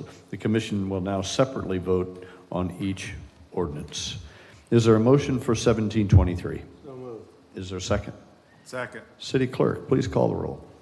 Commissioner Martin? Yes. Commissioner Perrine? Yes. Commissioner McGurk? Yes. Vice Mayor Hartman? Yes. Mayor Cleveland? Yes, Thank you. the motion has been approved. Is there a motion to adopt ordinance number 1823, please? I make a motion to approve 1823 as written. Is there a second? There's a second. City Clerk, please call the roll. Commissioner Perrine? Yes. Commissioner McGurk? Yes. Vice Mayor Hartman? Yes. Commissioner Martin? Yes. Mayor Cleveland? Yes. Thank you. Thank you very much. The motion's been approved. Is there a motion to approve ordinance 1923, please? Motion to approve ordinance A 1923. motion, is there a second? I'll second that motion. Thank you, Madam City Clerk. Please call the roll. Commissioner McGurk? Yes. Vice Mayor Hartman? Yes. Commissioner Martin? Yes. Commissioner Perrine? Yes. Mayor Cleveland? Yes. Thank you. Thank you. 1923 has been approved. We will now consider a quasi-judicial hearing to be conducted. Consider the adoption of the following ordinances regarding annexation of property located at 1617 Martins Dairy Road. We will read all three of these together and vote on them separately. Madam City Attorney, would you please read the ordinances? Ordinance number 2023, an ordinance annexing into the city of New Smyrna Beach 7.8 plus or minus acres of property located on the east side of Martins Dairy Road, north of Turnbull Bay Road, addressed as 1617 Martins Dairy Road, providing for redefining boundaries of the city, designating the property within Commission Zone 3, providing for public hearing, providing for required filings, providing for conflicting ordinances, providing for severability, and providing an effective date. Ordinance number 2123, an ordinance of the City of New Smyrna Beach amending the comprehensive plan, changing the future land use designation of 7.8 plus or minus acres of land located on the east side of Martins Dairy Road, north of Turnbull Bay Road, addresses 1617 Martins Dairy Road, from Volusia County Rural to City Rural, providing for amendment of the associated comprehensive plan maps to show the area incorporated into the city, providing for public hearing, providing for conflicting ordinances, and providing an effective date. Ordinance number 2223, an ordinance of the City of New Smyrna Beach rezoning 7.8 plus or minus acres of property located on the east side of Martins Dairy Road, north of Turnbull Bay Road, and east of Pioneer Trail, addressed as 1617 Martins Dairy Road, from Volusia County A3A Transitional Agriculture Airport Overlay to City A3A Transitional Agriculture Airport Overlay Zoning District, providing for conflicting ordinances, providing for severability, and providing an effective date. Thank you very much, ma'am. Again, we'll hear from our senior planner, Mr. Mathan, and your report, sir. Yes, Mr. Mayor. So the property owner requested voluntary annexation, a small-scale comprehensive plan amendment, and rezoning from Volusia County's future land use designation of rural and a Volusia County zoning designation of A3, transitional agriculture, with an A attached, the airport height notification zone, to a city future land use designation of rural and a city zoning designation of A3, transitional agriculture, with an A attached for the airport height notification zone. The site contains approximately 7.77 acres. It's located on the east side of Martins Dairy Road, north of Turnbull Bay Road. At its regular scheduled meeting on March 6, 2023, the Planning and Zoning Board voted 4-0 to recommend the City Commission to approve the requested overall annexation application. Staff also recommends the City Commission to approve the requested annexation, comprehensive plan amendment change of future land use to city rural, and the city's rezoning to City A3 transitional agriculture, and attaching an A for the airport height notification zone. That's a brief summary of the staff report, subject to any questions that the commission may have. Thank you, sir. Are there any questions from any of the commissioners to Mr. Mathan on this report? Thank you very much, sir. Appreciate that. I do not see the applicant in the room to present. I do not see any members of the public. Wait a minute, I do. Is there any member of the public who would like to question? Very good. Any closing remarks, sir? Mr. Mathan, no? Very good.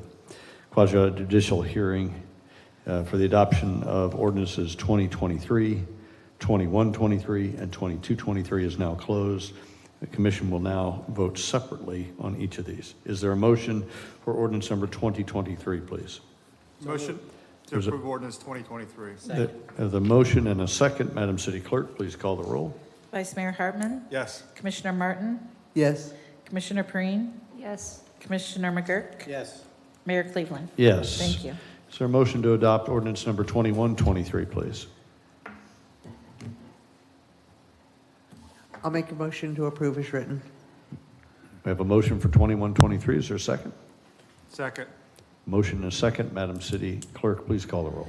Commissioner Perine? Yes. Commissioner McGurk? Yes. Vice Mayor Hartman? Yes. Mayor Cleveland? Yes. Thank you. Is there a motion to adopt ordinance number 2223? Motion to adopt 2223. A motion. Is there a second? I'll second. Madam City Clerk, please call the roll. Commissioner Perine? Yes. Commissioner McGurk? Yes. Vice Mayor Hartman? Yes. Commissioner Martin? Yes. Mayor Cleveland? Yes.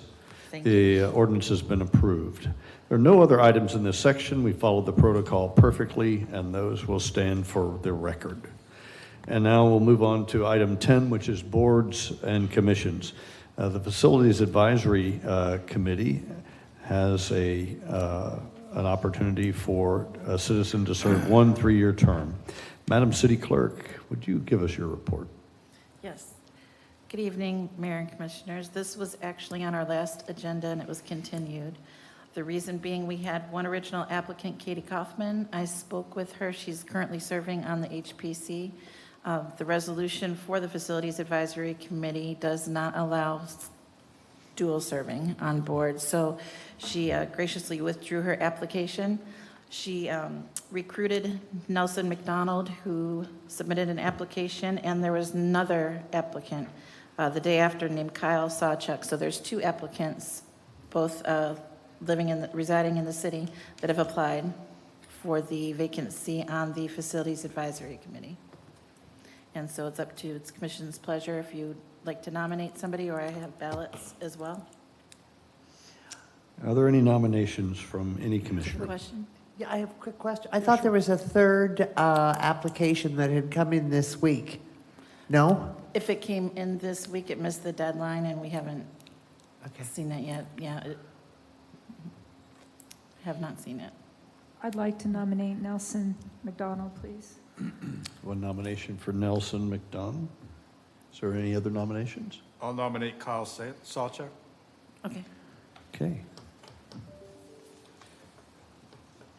The 2 applicants have been nominated. Nominations are now closed. City Clerk, please distribute the ballots.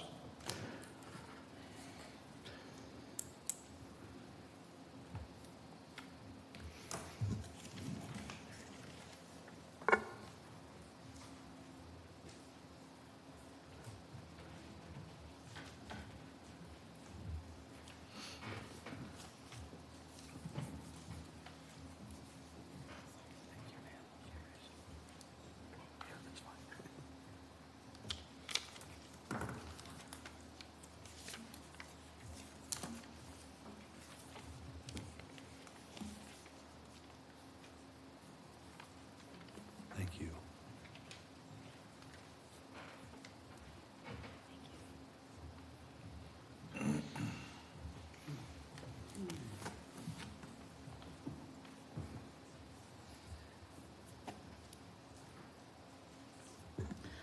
All right, Commissioner Martin and Vice Mayor Hartman voted for Kyle Sawchuk, and Mayor Cleveland, Commissioner Perine, Commissioner McGurk, voted for Nelson McDonald. So by majority vote, Nelson McDonald would be appointed to the board.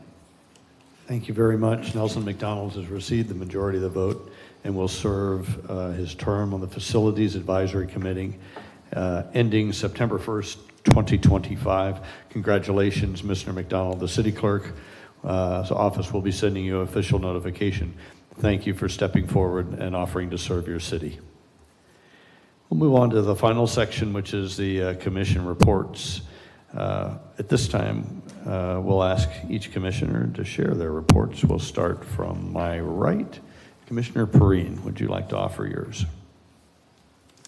I don't have one tonight. Thank you. Appreciate that. Commissioner Martin. Okay, I have a couple of things. One, noting that we just spent $750,000, give or take a few, which I know my colleagues have pointed out some was not budgeted, and we all know there's reasons, and just for a lot of things, just an awareness of how much money we spent tonight, which excludes maintenance, operations, depreciation, and storage. I would like to ask the commission to make a resolution to allow CALA to enter into an agreement with the county for easements to enable them to obtain sand or do the temporary erosion measures on city property as needed.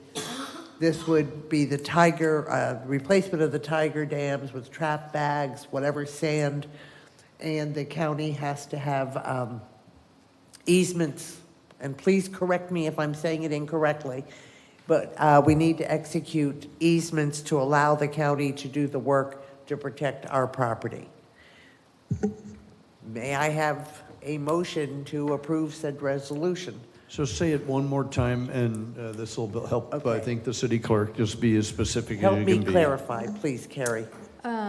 It would be granting authorization, granting Mr. Rashadat authorization to enter into easements on behalf of the city to the county for these temporary easements, granting the county authorization to do these trap bags and whatever is necessary to allow for this.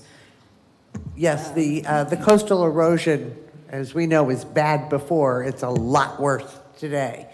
And the county needs an executed agreement to extend to the city the same type of erosion control program that they have for the private owners along there. Got it. Mr. Rashadat, If do you needed. have something further? If needed. If needed. If needed. So do we need a motion or just a consensus? Consensus, if we see some, COLID has that authority to execute these Great. I think- agreements. Perfect. I think we're offering to give the city manager latitude to enter into these Execute agreements. these agreements. And without objection? No. Looking up and down, okay. That's great. Couple of things. I had a great conversational meeting with Beachside residents led by Interim Chief Eric Feldman and supported by Interim Deputy Chief Chris Kirk. Residents got many answers about policing in New Smyrna, and Ben Wetstein from the County Beach Patrol joined the audience and answered Beach Patrol questions. Then I'm asking the commission again to protect residents and businesses from unwarranted noise. I am asking the commission to ask staff to modify the current noise ordinance. If we change the use occupancy from residential to residential zones, it would enable the police department to take a decibel reading at the residential zone property line. This hopefully will protect both businesses and the residents. May I have a motion to revise ordinance number 3422, table 1, use occupancy from residential to residential zone? I'm going to second for discussion. Second for discussion, and so we have a motion and a second. Perhaps, Chief, you could come up and shed some light over what the current setup is and why this would be either beneficial or detrimental to your work. Okay. So Carrie can help me with Okay. that as we start getting into the verbiage here. But the way we currently do it, in terms of the police department enforcing the ordinance, is we go by the lower of the two So for instance, if a resident behind the avenue, which we know is a hot topic right now, calls the police department, complains about noise from the avenue, our officers would respond. We would take a noise reading from the property line of the avenue, but we would go by what the ordinance says, which is the residential decibel requirement is 60 versus the commercial, right, which is 65. So, but yet we're taking the reading on the edge of the commercial property, typically front and back for 5 minutes each. More or less cover it, Carrie? Correct. So the table does it based on use. So the issue is you've got a mixed-use zoning district, and you've got commercial right next to residential, but the zoning is mixed use. So the proposal would be, instead of taking the measurement right at that line between the commercial and the residential use, take the measurement from the residential zoning line rather than the mixed use. So I got it now. In a So- nutshell, Mayor, if you have a residence who is in the mixed use right now, if somebody calls, then they have to go and do it at that one. So now what happened is that residential and the mixed use, it's not considered, considered as mixed use, not residential. If that would explain it better. Other questions from the commission? Yeah, I mean, I Commissioner second for McGurk. discussion, so. First, I want to point out, my first issue is we don't just make motions during commission comments.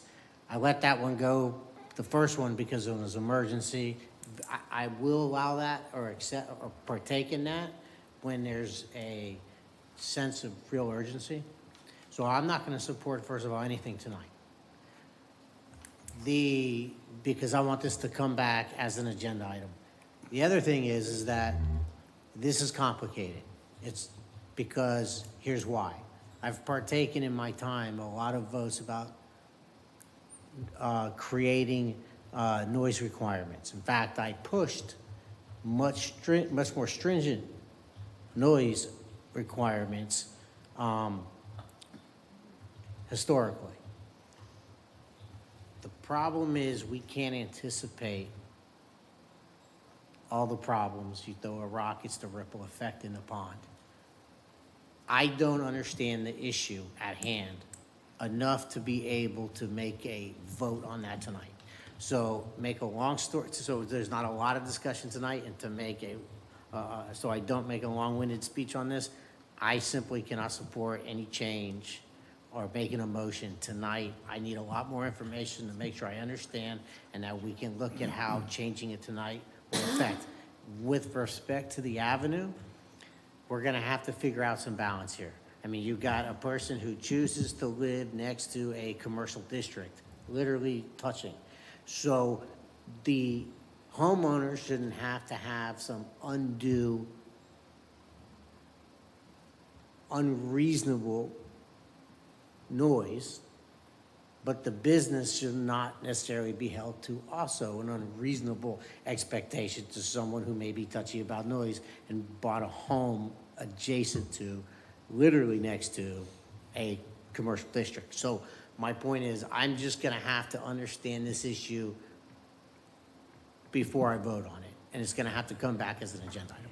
Well, I do understand your concerns, Jason. This is, of course, a very big problem for both the residents and the businesses. This would allow a method to protect the residential zone, not residents, but the residential zone, as well as give more flexibility in the mixed-use district. Thank you for clarification. Commissioner Hartman. So like Commissioner McGurk, I can't support the motion during commission comments, but I will support consensus that staff look at this and bring something back to us at a later date. Because just hearing the motion, I want to see it, I want to read it, I want to digest it, have conversations with the city attorney. So I would rather go that format, is give consensus for staff to bring that back to us at a later time. And, you know, in format so that we can make, you know, so that I'm comfortable with what I'm voting on. Yeah, thank you. Commissioner Perrine.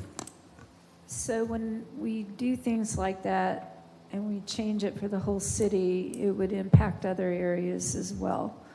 Because, for example, I live in a residential area, but 3 houses down is mixed commercial. So I would like to see more information on this, because at night I can hear bands play from Uncle Chicken's, different places like that. And they stop playing at a certain time, and I just know that it's going to stop by 9 o'clock, and I won't hear that noise anymore.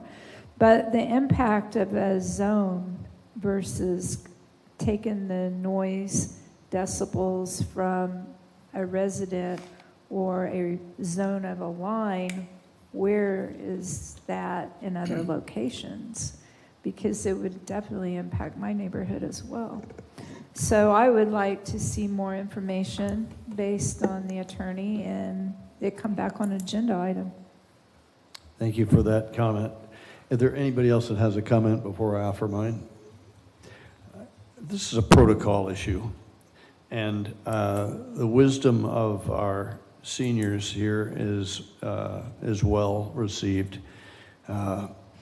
Anything that has a significant impact is worth fully vetting, so that the citizenry, who knows even less about this than anybody at the dais, I have been close to this, and I understand 90+% of why we would do this and how it would assist. But it's not right, it's not fair to rush to judgment or to for the expediency of one meeting. We will be 2 meetings away from figuring this out, and it will be a lesson for me on how to rightfully bring forward new legislation that we would like to do in an orderly manner so that everybody understands it. So I side with the commissioners that say, let us take our time and wander through this. City Manager, your comments, sir. Mayor, just to clarify, I think what Commissioner Martin was asking, not to approve the actual change of ordinance. She's asking the blessing of the commission to bring changes to you on an agenda item at the next meeting or the meeting after. That's what she was asking.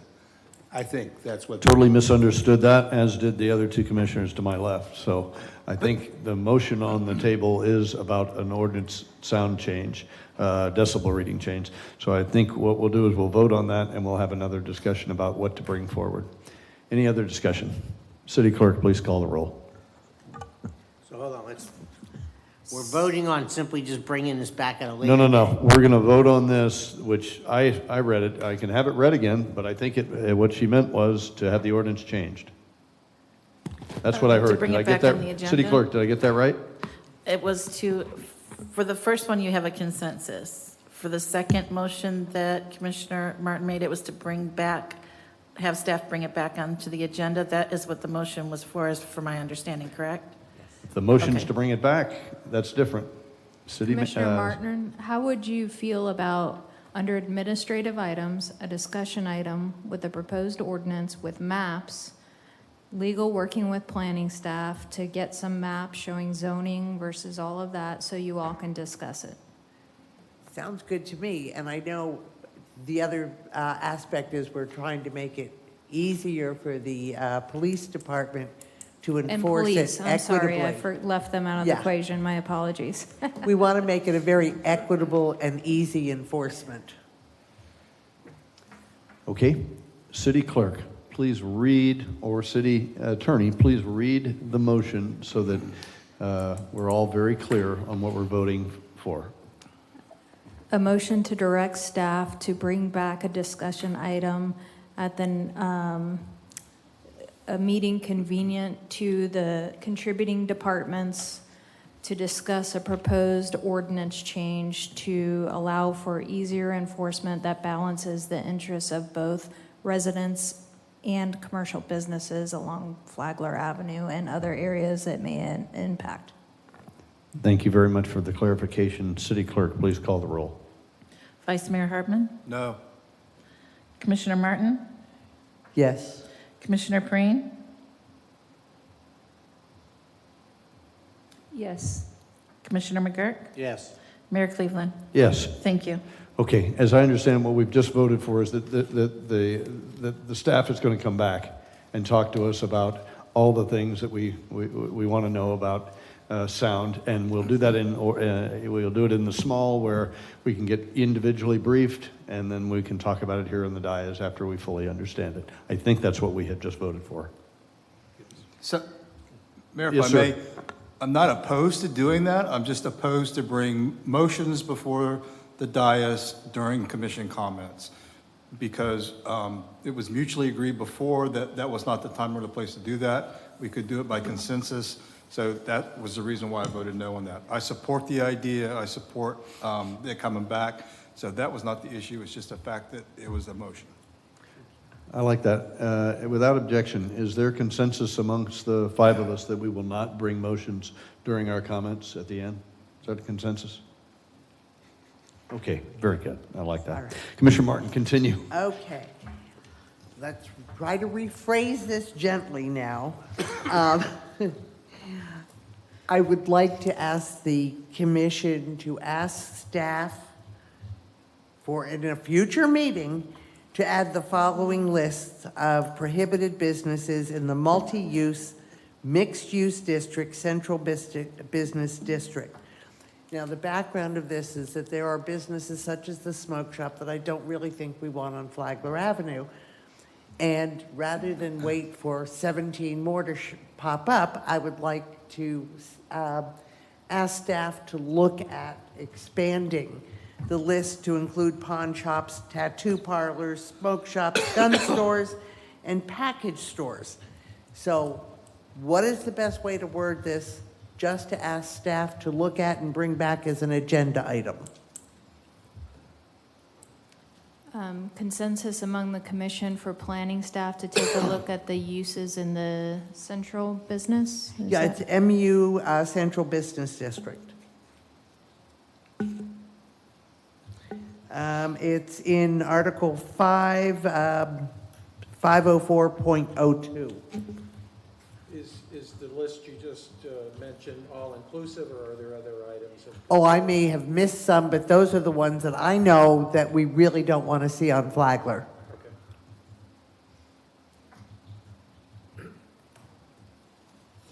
So she's looking for consensus among the commission to have staff look at the uses in the central business district, like the one she named, and have a discussion about whether those should be prohibited or conditioned, or take a look at those uses.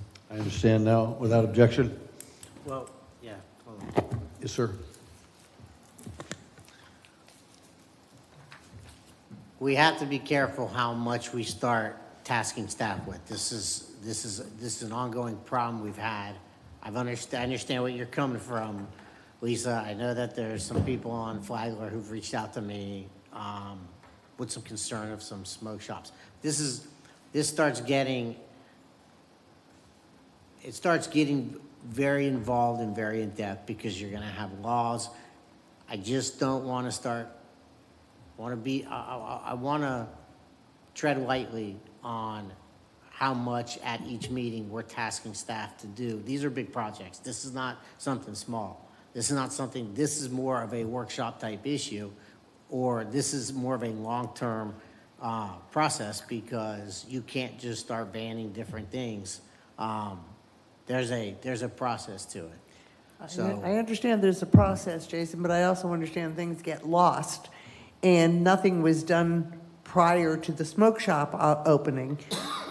And if we don't take some steps, we're going to lose any kind of sense of Flagler as being the type of street that we want.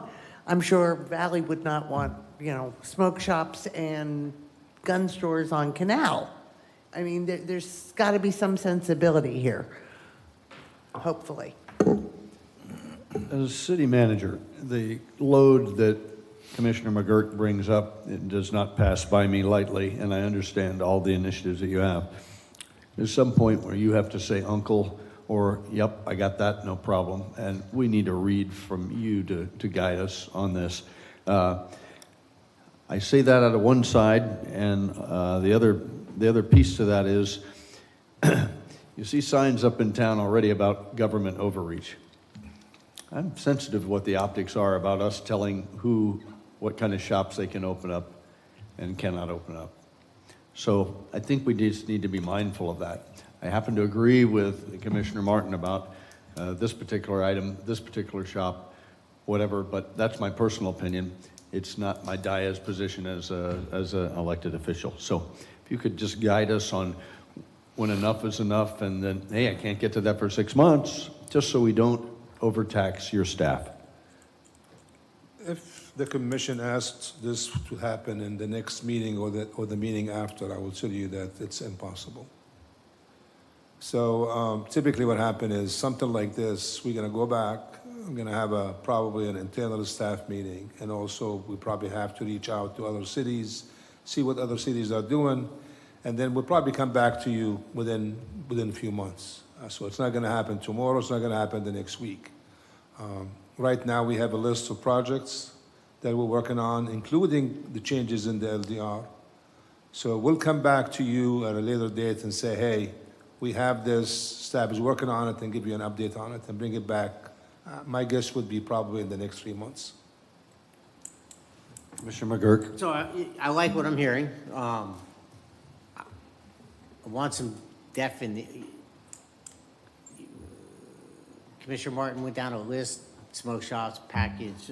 So my question is, what are we targeting? I mean, not formally, but informally, what are we trying to avoid? I think we're trying to, first of all, attract a certain type of person to, to the, in other words, gun stores and package stores, we know we have them on US 1 and we have them on North Causeway.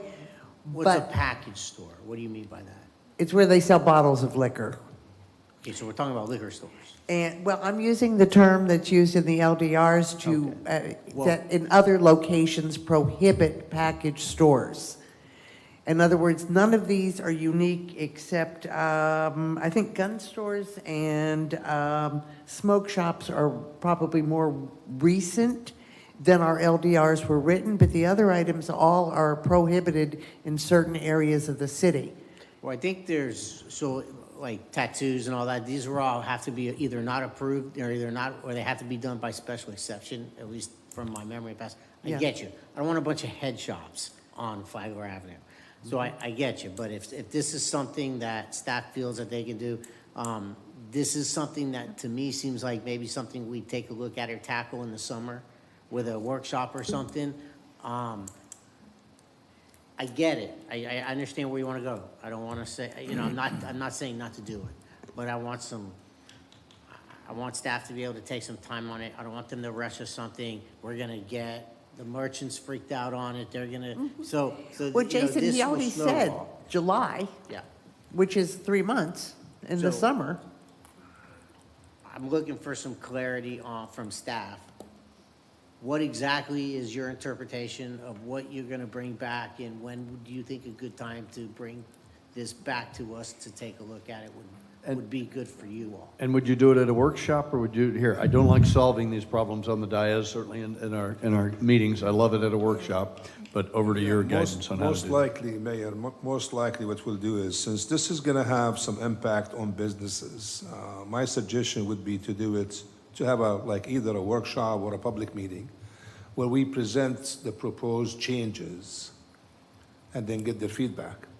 I mean, that would be my suggestion. Now, what kind of businesses do we include at this point? I don't know, because I have to get the list from her, and also to reach out to other cities and see exactly what's happening in the business district, specifically in the mixed use, and what kind of businesses are prevented from being in certain areas. So like, for example, she mentioned the gun shops and she mentioned the package stores. Typically there is restrictions on them in terms of, how far are they from certain establishments. Like, for example, the package store on the North Causeway, they were trying to have, I think they were, what they were selling? They were selling something, tasting, I guess, wine. And they couldn't do that because they were less than 1,000 feet from other establishments who serve liquor. So there is certain restrictions on some of these businesses. But something like that, I think, because it has an impact on businesses, I think we have to have a public meeting where this will be discussed in details. Well, I think one of the first thing is I think we need a list. What do you want specifically to take a look at, Lisa, and then maybe test? What are we Well, talking about? I stated the list, but I can more than have, and Yes, I'm asking- since we just, well, I suggested pawn shops, tattoo parlors, smoke shops, gun stores, and package stores. I'm not saying it's comprehensive or all-inclusive. There could be other businesses that other people feel are not appropriate, or that even the police have an input saying, this is not a good mix on a street. And the fact is that, Colin said he thought he could come back in about 3 months with something to be discussed at that time. So that worked for me. Very good. Hearing that works and hearing, Colin, that time frame works for the city staff. Yes, sir. Excellent. Okay. Commissioner Martin, what else?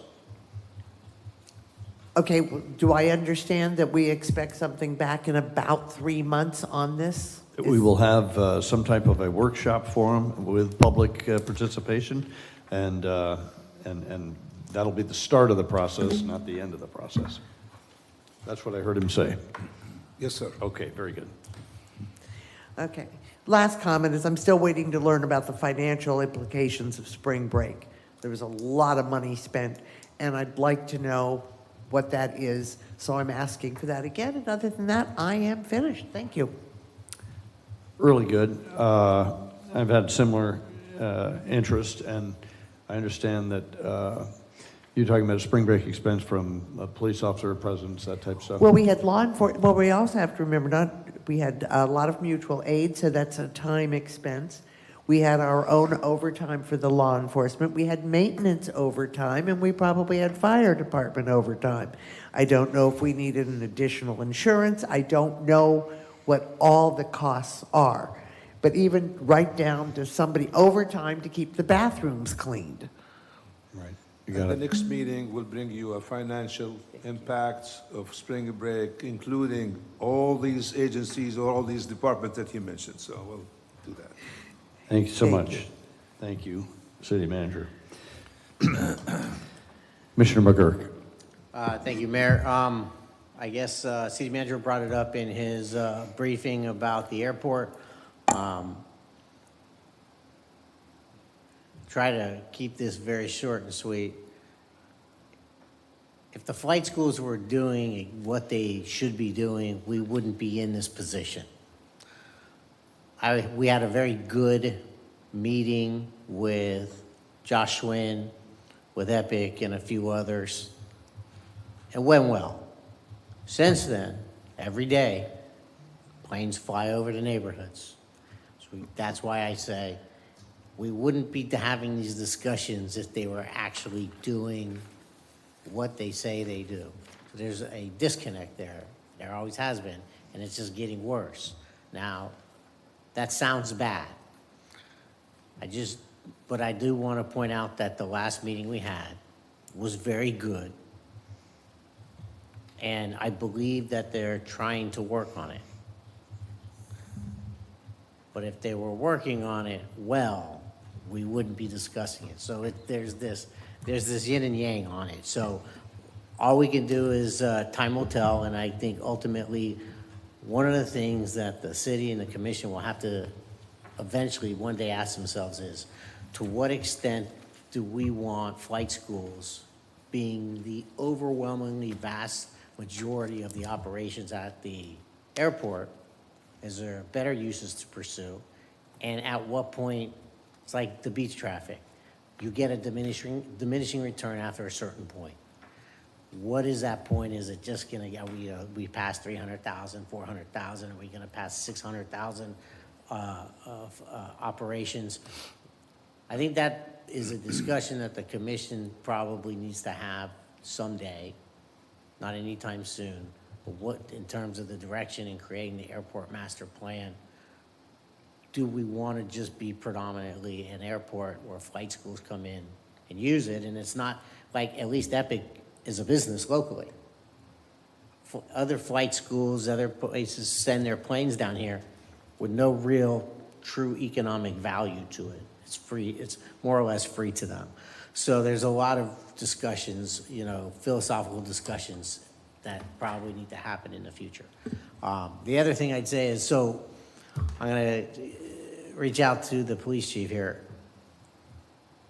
Dropping my kids off at the middle school every day, I go down Myrtle between the school and 44. There's a crosswalk there. When you're traveling at that time of day,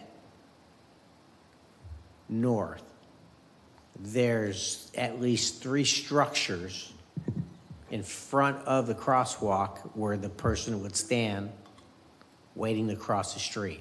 Telephone poles, signs.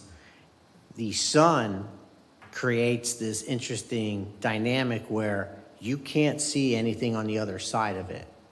And I always said to myself,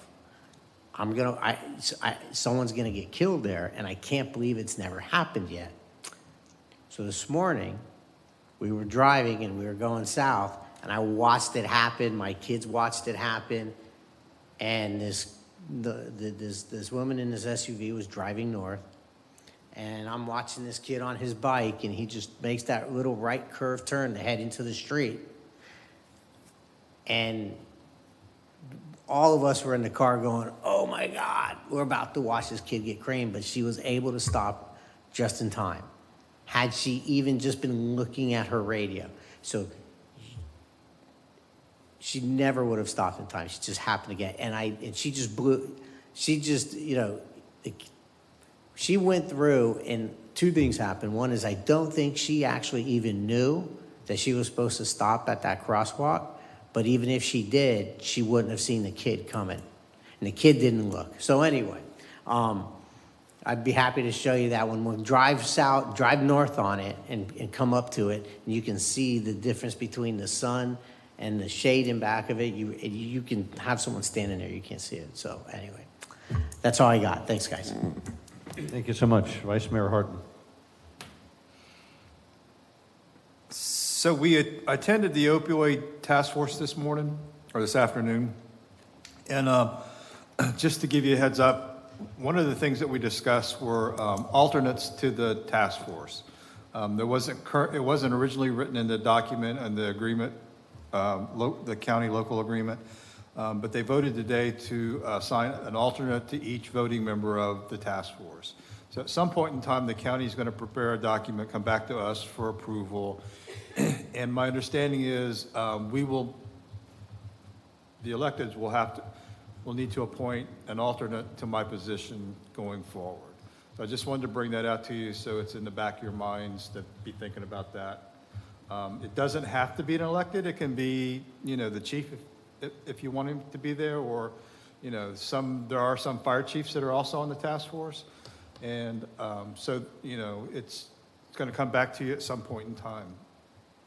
One of the other major things that came up was the sheriff's office is trying to get Narcan into the school system. They either have officers or they have guardians at each school. Guardians are trained by the sheriff's office.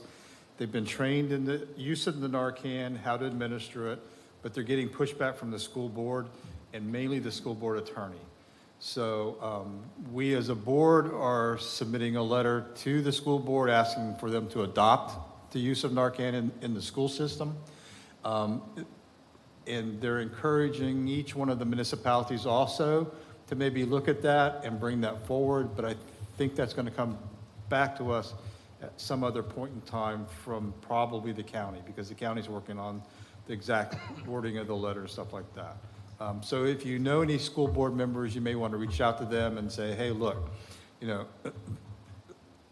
Narcan is free. They're trained. Sheriff's office trains these individuals. There's no harm if you give it to somebody who doesn't need it.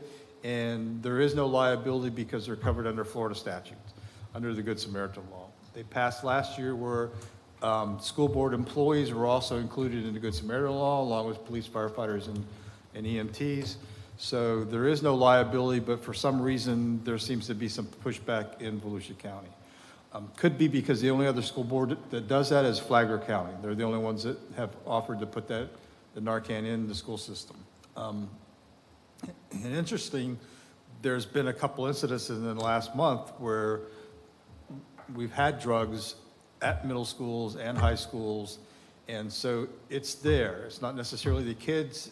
One instance, it was a parent who, when dropping off the kids, dropped the baggie of something and, was accessible to all the kids that were on the sidewalk in the breezeway. So it's out there. It's a kind of a no-brainer for most of us, but for some reason there's a pushback.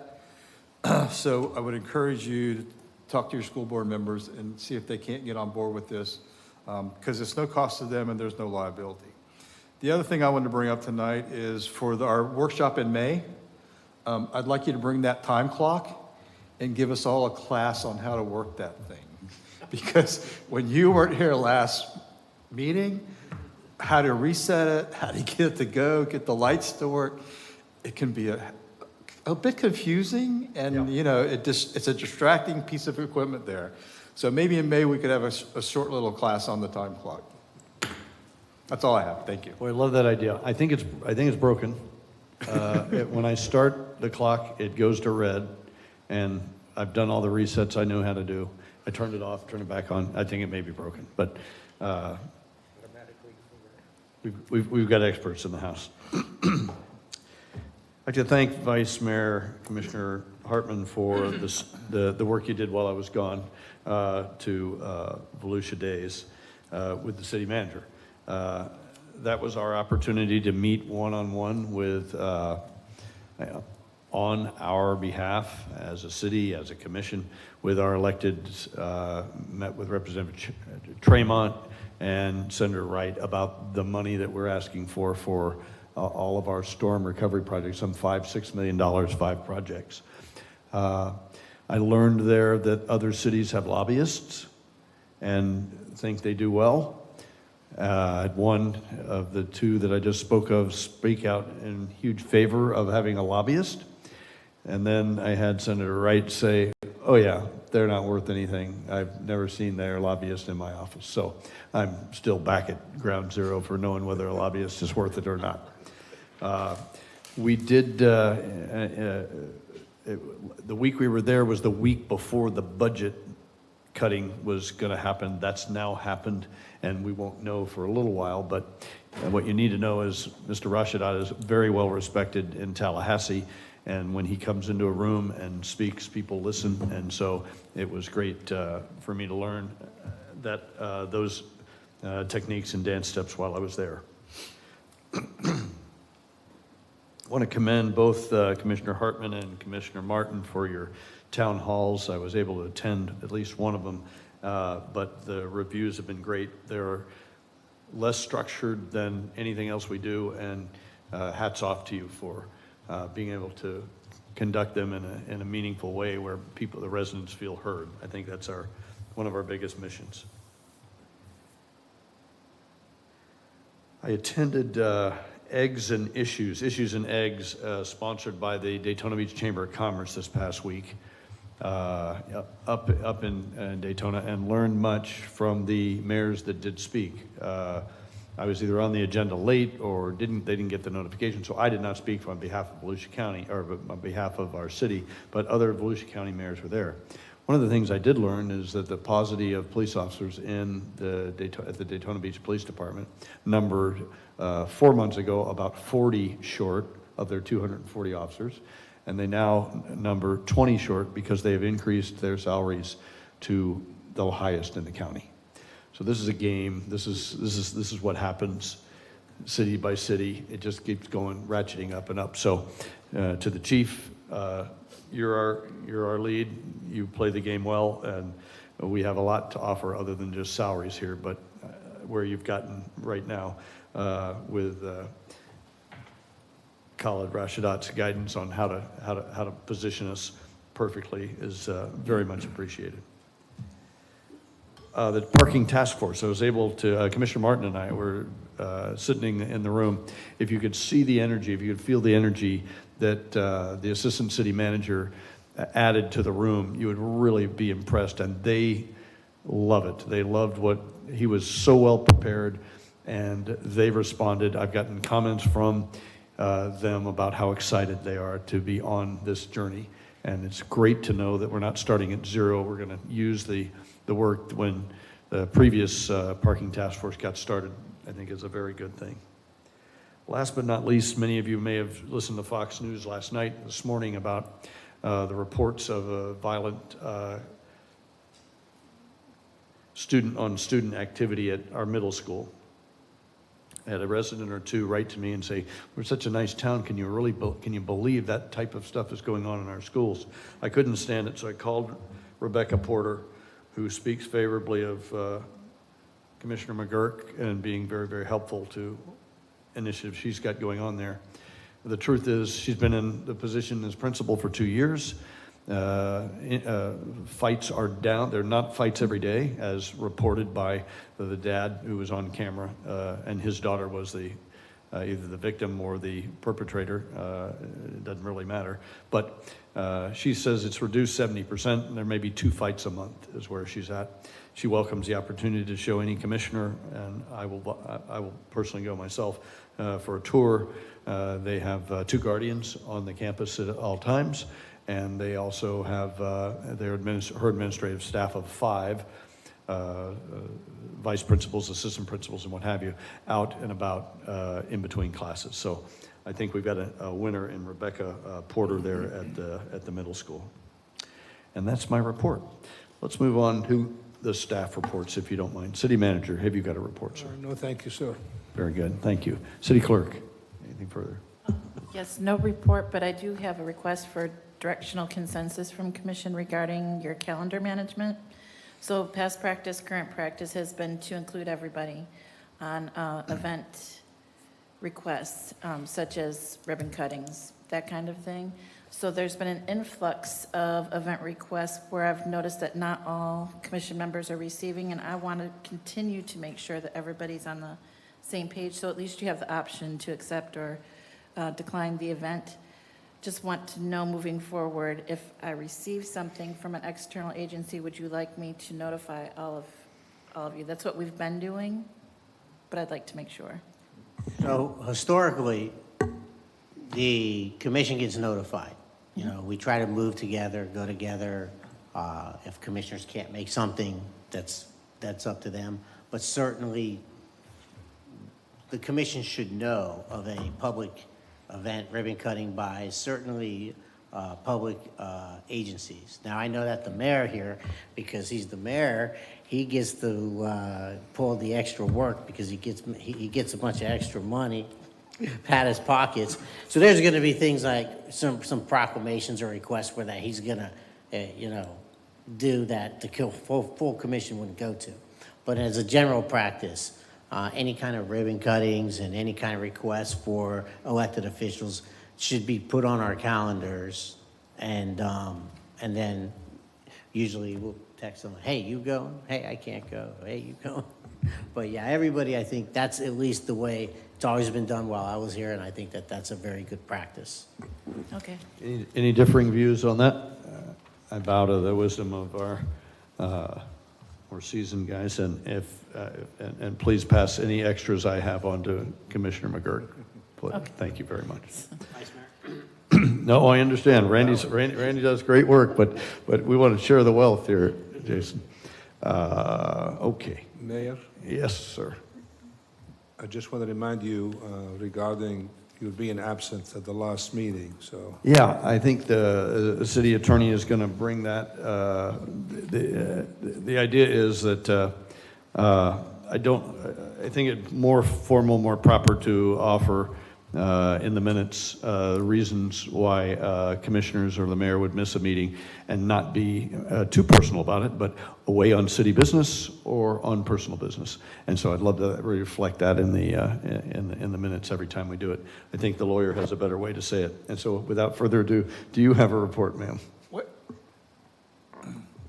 I'm not comfortable with that. I mean, when we went through the charter review process, we went through the whole process, even the ordinance, we kind of left it vague for a purpose and a reason. Yeah. There's ways for us to monitor ourselves within, but I'm not comfortable necessarily with the entire public and it being a public document that I was on vacation or, No, nothing close to that, Randy. So I think the way do it now is certainly sufficient. You know, the clerk knows or staff knows if we're not going to be here, and they'll make the recommendation whether it's excused or not.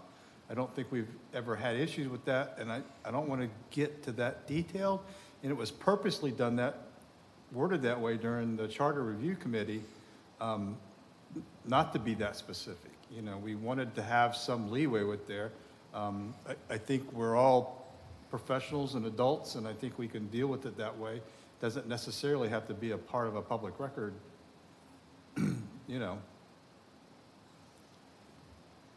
Okay, I appreciate your view, and I appreciate the counsel. I don't share it, but and I'm sensitive about personal business. So I was just thinking of broad categories. If I'm away on city business, then I'd love it, you know, or if anybody is, I'd love it declared a city business. But the legal counsel have much better ideas than I do.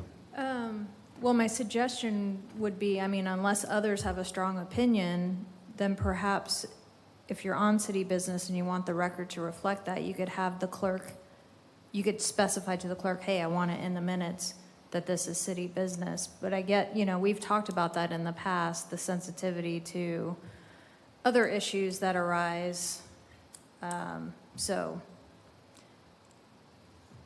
is that acceptable? Would that be acceptable? So if I send a memo to the city clerk, I'll be away on city business, that'll stand? Sure, the But clerk can include that in. I don't want to poison the process, because he's got a point about privacy. So they make a motion, if somebody's absent, like when you're away on your business trip, after we call roll, I ask for a motion from commission to excuse the absence. So the best place it would be probably would be under commissioner comments, I would imagine, just for the record, to state that you were away on business. Oh, okay. We could do it that way, because the motion maker for the person that's absent would have to remember to include the reason in their Perfect. motion. All right, that's great. Okay, thank you. Now, will the city attorney have a report? Yes, I was asked to speak about, you know, there's been some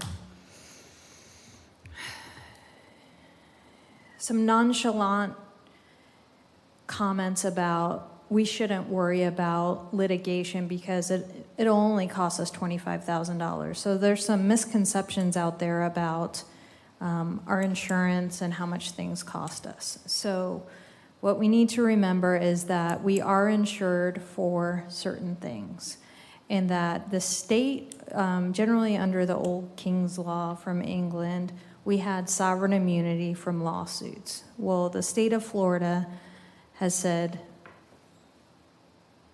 we're going to waive sovereign immunity for torts up to $200,000 for a person or $300,000 for a claim. Now, those are covered by our FMIT insurance. So if we have a trip and fall, our exposure under insurance claim is $25,000. Now, this is not, these torts are personal injury. These are not takings claims, claims made under Constitution, 1983, civil rights claims, things like that, Burt Harris. These caps don't apply. So I think people need to take our land use claims not with a grain of salt. They are not subject to these $25,000 caps. The other thing we need to be aware of is there are a House and a Senate bill currently pending this legislative session, whereas the Senate is proposing to make it $400,000 per person, $600,000 per claim. You know, FMIT would obviously raise our limit. The House bill is to make it $2.5 million per person, $5 million per claim. So, you know, if you hear something out there like, well, what are you worried about? It's only $25,000 if we lose. You might want to correct any citizen's conception about that, because that's not accurate. So, you know, and if they make a claim under Burt Harris or under the federal law, there are no caps. So, just wanted to speak on that issue. Thank you very much. Any other reports from the city staff? That's the last item on the agenda. If there's nothing further from any commissioner, we are adjourned.